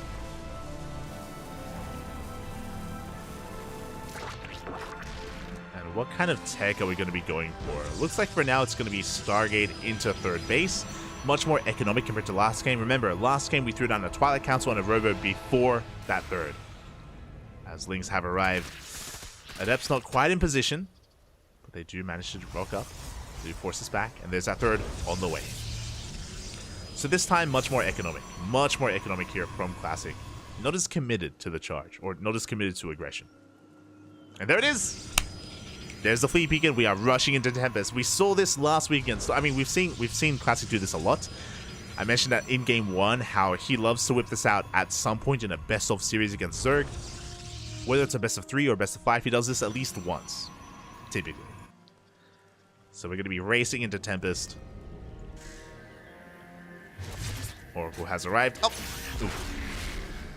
Doesn't quite get too much though, just to say strap on one drone. Now, the way this works is we're rushing into typically 4 Tempests. So if you remember, this is usually 4 Tempests, then you go into Blink Stalkers. I say typically because we did cast Classic during GSL. Ooh, okay, yeah. We have a layer on time, Roach one as well. We did cast Classic during GSL, and Classic had a unique variation, and he's going for something else. Oracle is going to be forced back. During GSL, Classic went up to 6 Tempests, and even though he got a 3rd base, he didn't saturate it. He went for a 2 base all-in and canceled the 3rd. Here, he is not Tempest rushing. He's going into Carriers instead. Okay. Carriers, that's a Forge as well. Oh, we are. Yeah. It's a Forge and Twilight Council. Okay. So, similar concept. We have seen Classic go into 4 Tempests and then go into Ground Toss. This looks like Carriers into Ground Toss as well. Forge is for +1. Twilight Council should be for Blink. This should be a transition into Blink Stalkers. The question becomes, how many Carriers do we make? 2, 4, or 6? 6 Carriers is like critical mass. Like, that's kind of like the ideal, but because we're going to be going into Ground Toss behind this, there's +1 attack on the way, and this should be Blink. We shouldn't make too many Carriers. Ooh, meanwhile, we're responding with Aspire. Okay. There is that Blink on the way. And I was assuming that we would go up to 4 Carriers. But we're cutting at 2. Much early on. The reason why we're cutting at 2 is because we're going straight into a Templar Archives. We're taking up into a Templar Archives, not just Blink Stalkers. If this was just Blink Stalkers, we could afford to make more Carriers, but we're going into Archons. Blink and Archons. Meanwhile, the Spire has not been scouted. Carriers are moving out. The Spire, I imagine, was going to be for Mutas, by the way, for Shin. Blings have arrived. We're going to be able to clean them up. And the Carriers now reveal themselves.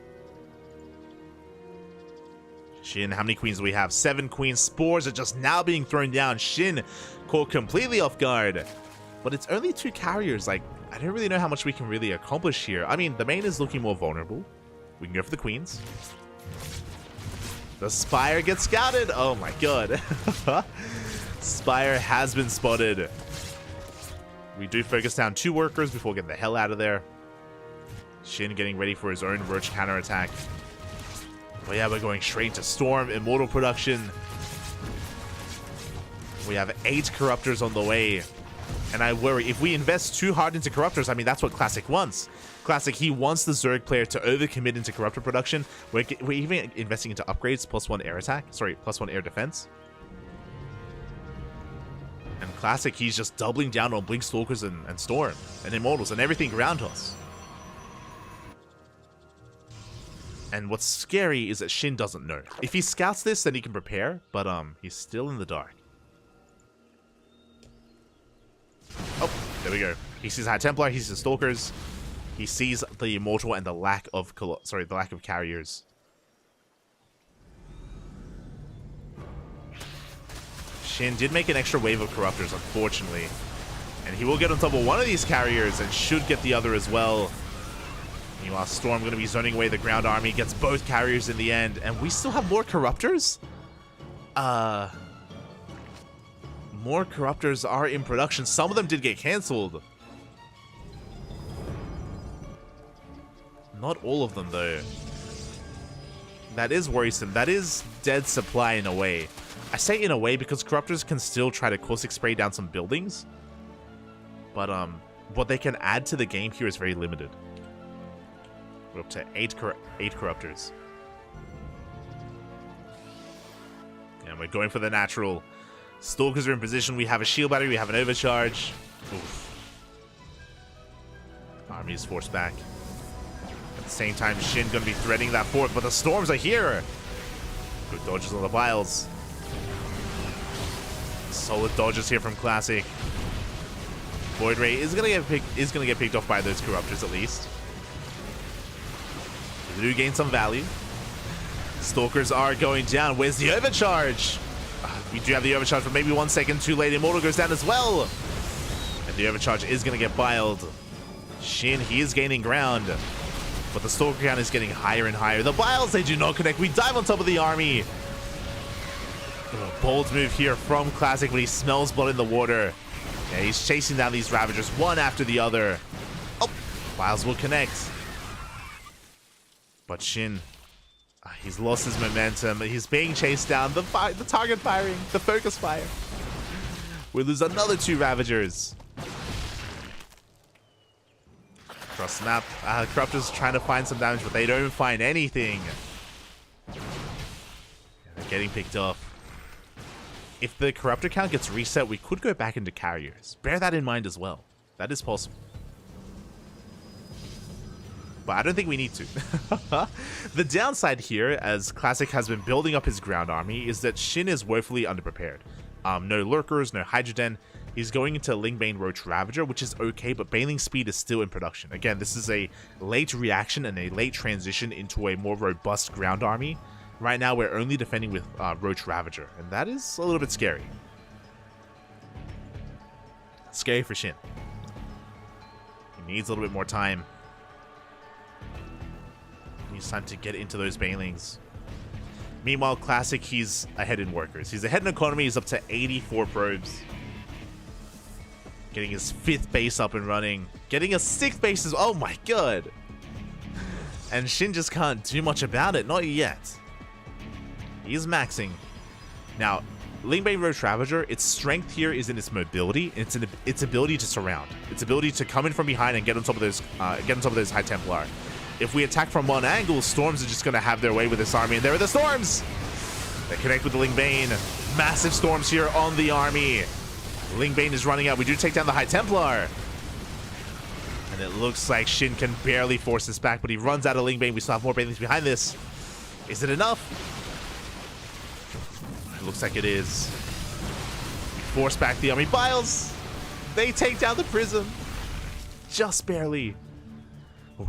And that was a pretty good fight for Shin. He reset the Colossus. Sorry, he reset the Immortals. He also reset the High Templar as well. He has momentum. He can keep pushing. I think he needs to as well. I think he needs to deny this gold. Like Shin, he's up in supply. We gotta go.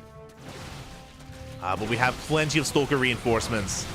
As the army gets distracted, Shin, he does dive on this base. Yeah, forces a cancel.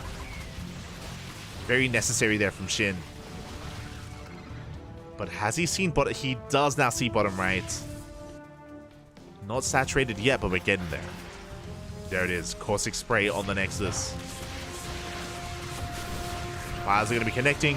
Ooh, can we focus down the base? I think we can. Lingbane zones back the army, and the Ravagers, they dive on top of the Nexus, and that's going to be a kill on the 6th. Sorry, the 5th. This was the 6th base. There we go. It's going to be a kill on the 5th. Keeping Classic contained to 4 bases. But, as we mentioned before, because the Corruptor count has been thinned out, back into carriers. Carriers, they have arrived. Shin, oh, this is a late hive. We're now working on it. Shin has a decent economy, has his own goal base up and running.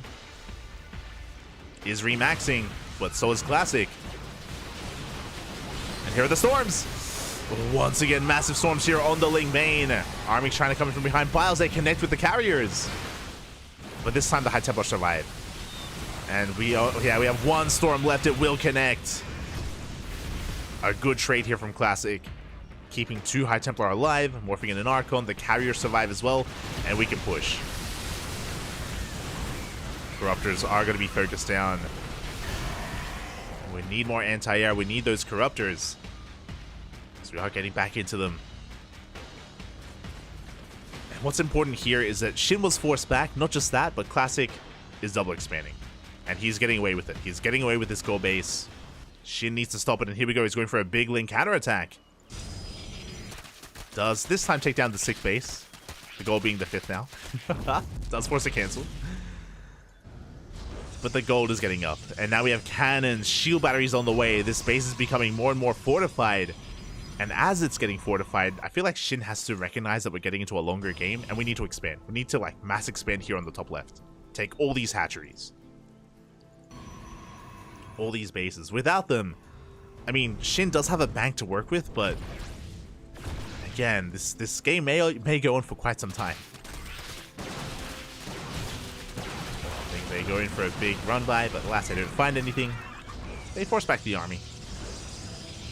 The Hive just finished up. We have an Ultra Cavern, Greater Spire on the way. Still no Adrenal Glands. We are lacking that. But what I will say is that at the moment, Shin's army is being outscaled. Lingbane Roach Ravager is a really good mid-game composition, but as the High Templar count, the Carrier count, the Immortal count all gets higher, we do need to get rid of the Roach Ravager specifically. Oh, can we save it? We can! The base is saved. And here we go, we're collapsing this position once again, trying to get on top of this High Templar. High Templar are going down. Decent storms though. The Stalker army is crumbling. And we're getting on top of the carriers. One carrier goes down, the second carrier as well. We're going for the kill. We're going for it. Do we have enough? We should. As we get on top of the third carrier as well. Barely bringing it down, but we don't have enough to keep pushing.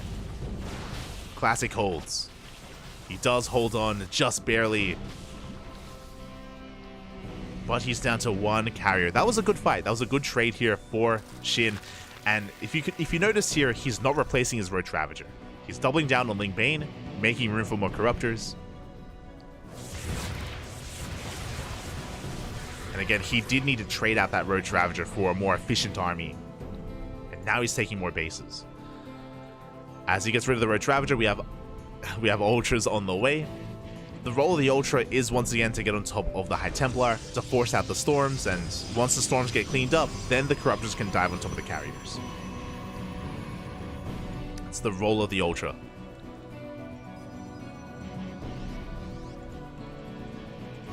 And Classic just doubling down here on Skytoss, still only on 2 Stargates, which is impacting his overall Skytoss production. Oh, sorry, he's got a third. Hey, we're good.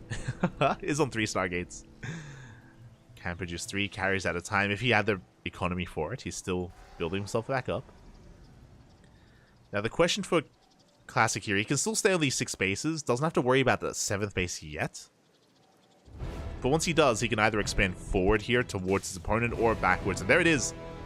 7th Nexus is on the way.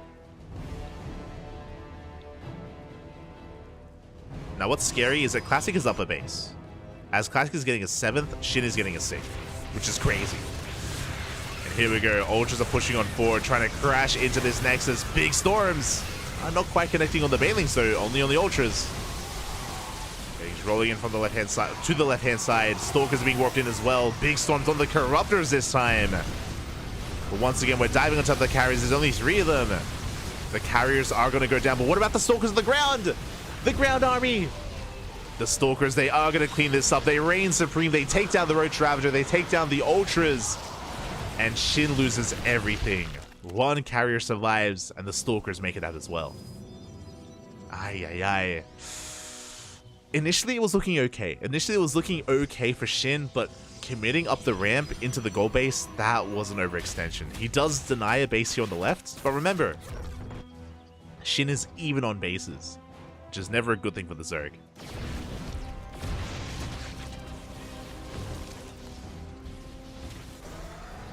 Doesn't just have to deny a base, he needs to take another base or even deny the 6th tier of Classic, and he's been trying. The Corruptor count was reset, so we're getting back into more carriers. High Templar were left over. Shin, what are our upgrades looking like? 1-1.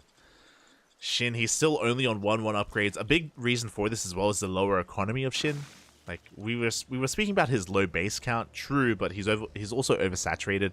And he's under-droned. Which is also why Shin just burned through his bank and he doesn't really have a lot to work with. He's still struggling to remax. He's still struggling. Now, this game has been still very chaotic. Like, Classic, even though he's been winning some of these fights, he doesn't have the best army at the moment. He still needs, Archons, additional High Templar for more storms. Void Rays would be nice to support his carriers. This entire time, he's been trying to get up to 6 carriers, and he's been struggling.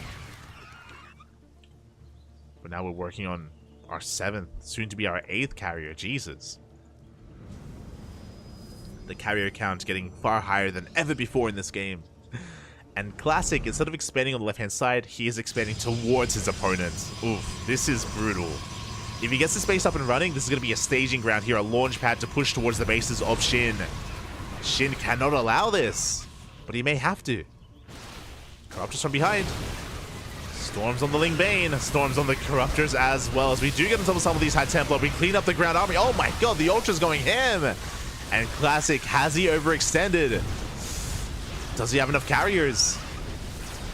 They're trying to be focused out, but it looks like there just aren't enough Corruptors in the air. It looks like the carriers should barely clean this up. At the same time, though, the Banelings, they get into the mineral line. The Ultras are breaking in.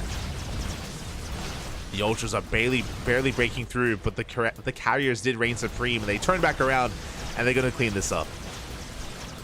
At the same time, a Zealot Run-By was trying to distract those reinforcements. The Nexus will go down. This is a good moment for Shin, kind of. He did deny the 7th base, and he did kill the 6th, but he lost so much. That was an expensive trade for Shin. And we spoke about his low worker count earlier, his low economy earlier, and Shin doesn't have a bank. He can't remax. Classic is. Classic is remaxing. He's rebuilding. He kept most of his carriers, well, I say most, 3 carriers alive, making 3 at a time, and he's double expanding. Classic is gonna bounce back first.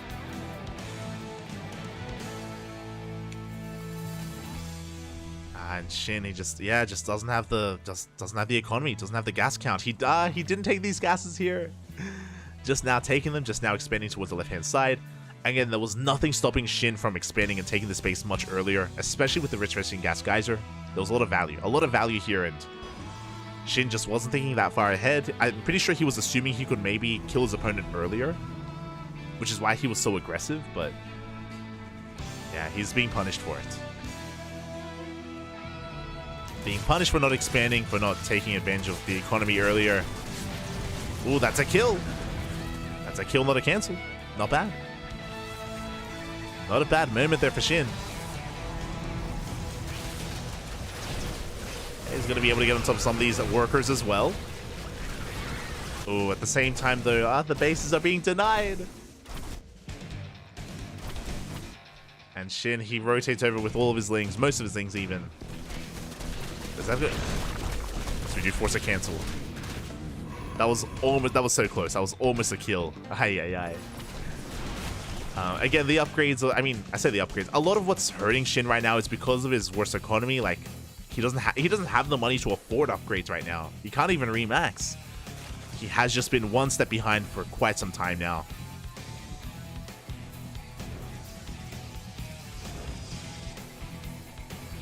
Classic. He is looking to snowball out of control. Another Zealot Run-By, denying the base once again. Moving towards the mineral line. Lings, they're on the way. Save the drones. We even recall. Oh my god. Classic being very careful here with how he uses his Zealots. I mean, he doesn't really have a bank to work with, so he's preserving as many of his units as he can. Corruptors trying to come in once again, but they do get seen. They get spotted. They do get zoned away. Ultra's pushing on forward. We're getting on top of the High Templar. The High Templar are exposed. The Corruptors taking time on the army. Big storms once again, and the Corruptors are going to go down. There just aren't enough of them. There's too many carriers. Too much Sky Toss. GG gets called.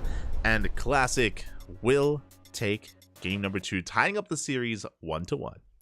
GG. Let's go.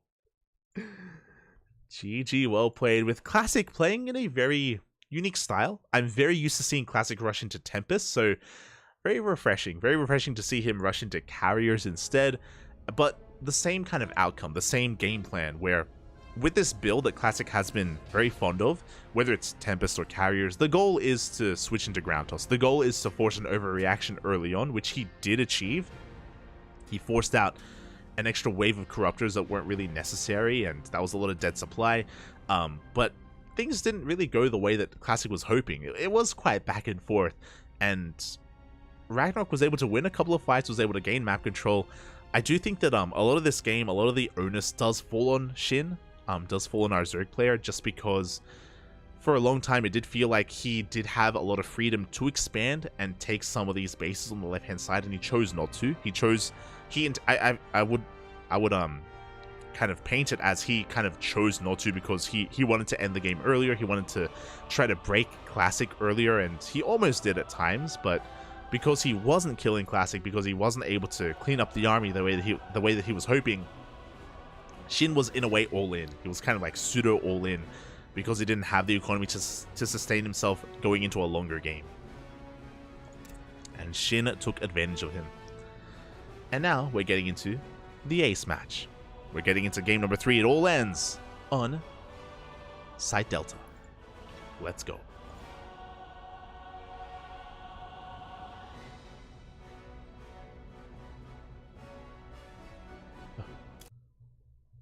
Here we go.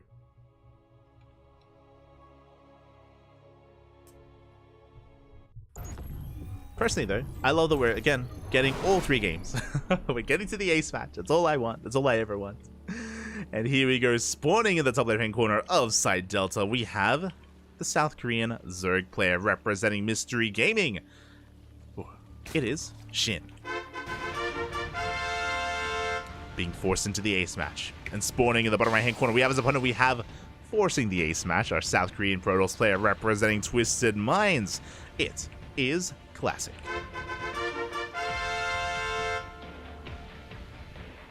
Here we go. Now, that fast fleet beacon and the fast carriers, or again, if you wanted to go Tempest, the fast Tempest, isn't really going to be. I don't think we're going to be whipping it out here. That's typically something that you reserve to do once in a series, maybe twice in a best of 5. But you do it once in a best of 3, not something you want to rely upon. So I'm sure Classic is going to be bringing something different to the table. I would imagine.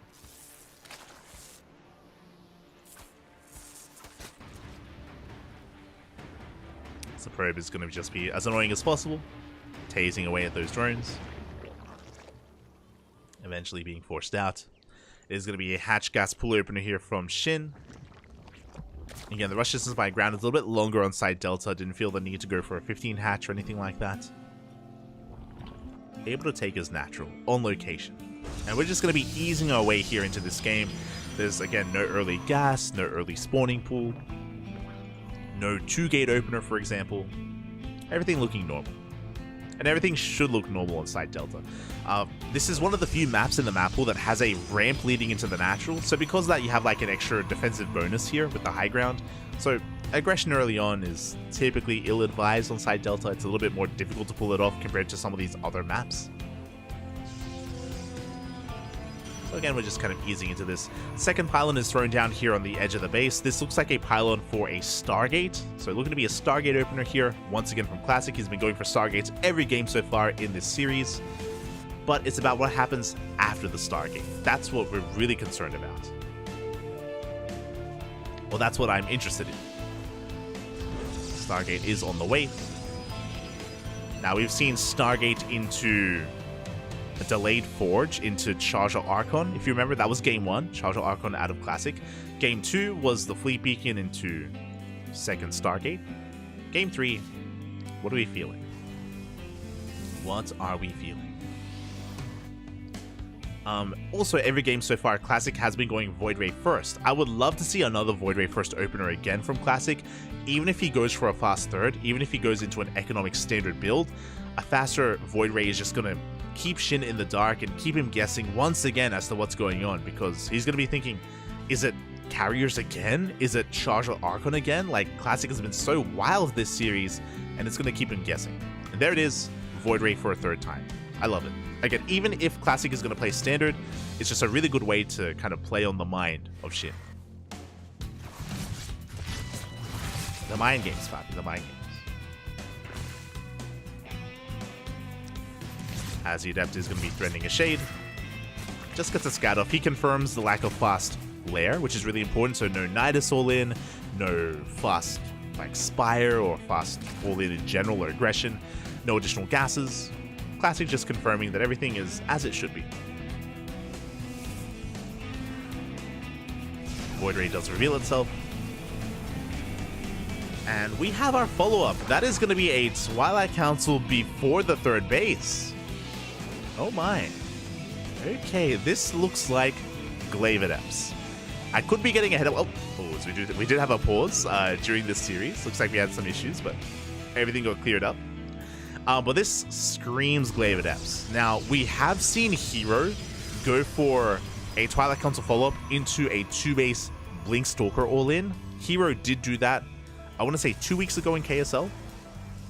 2 or 3 weeks ago. But outside of Hero, yeah, there we go. Glaives is the more standard thing. Like, Hero, he's the only person that I've seen go Blink. He's crazy like that. Now, the reason why I assume that this will be Glaives is because there's no Forge. No Forge, which means no upgrades. Also, because of the delayed third base as well. Everything's screamed Glaives. Oracle's on the way. Oh! Stasis Trap! Ooh, he's going to catch a couple of drones. Only 2, though. Could have been so much worse. But what's scary here is that Shin is in the dark. He does see the third. He's going to try to get a scout, but the Ling is going to be denied. And so far, this opener from Classic looks just like every other game. That's what's also scary about how Classic has been playing this series. Every game has been going for, I mean, except for last game, to be fair, but last game he didn't go for a delayed third base. But game 1, he went for a delayed third, went into a faster Twilight Council, went to charge. Every game has been going for Void Ray openers, so Shin, like, there's nothing here that really screams anything different. Like, he doesn't know what's happening. And what's scary, I don't see a Roach Warren. We're taking all these gases. Are we going into a Spire? This is looking like either a fast Spire or fast Hydras. We're taking all 6 gases. We're rushing into a Spire. No Baneling Nest, no Roach Warren. Ling Queen to defend. Shin, there's no pants. He never had pants on to begin with. Like, he's being caught completely exposed. Now a Roach Warren gets thrown down as the Adepts are revealed. Ay, ay, ay. Shin was being too greedy. Hydroden is on the way as well. And these Adepts, they may just end the game. Queens are falling left and right. Shin cutting so many corners, being so greedy. I do think he did initially want to go into Mutas. And there's just nothing. There's nothing to deal with this. Queens are falling left and right. Drones are now falling down as well. There are no Lings to defend. 18 more Lings in production against Glaive Adepts. What are they going to do? What can they do? And again, Shin, he just had no idea what was coming his way. He had no way of trying to read what was happening. He could have played it out safely. Could have gotten a safety Roach Warren. He skipped it. And that is 14 dead drones and counting. As we catch even more drones here in the main.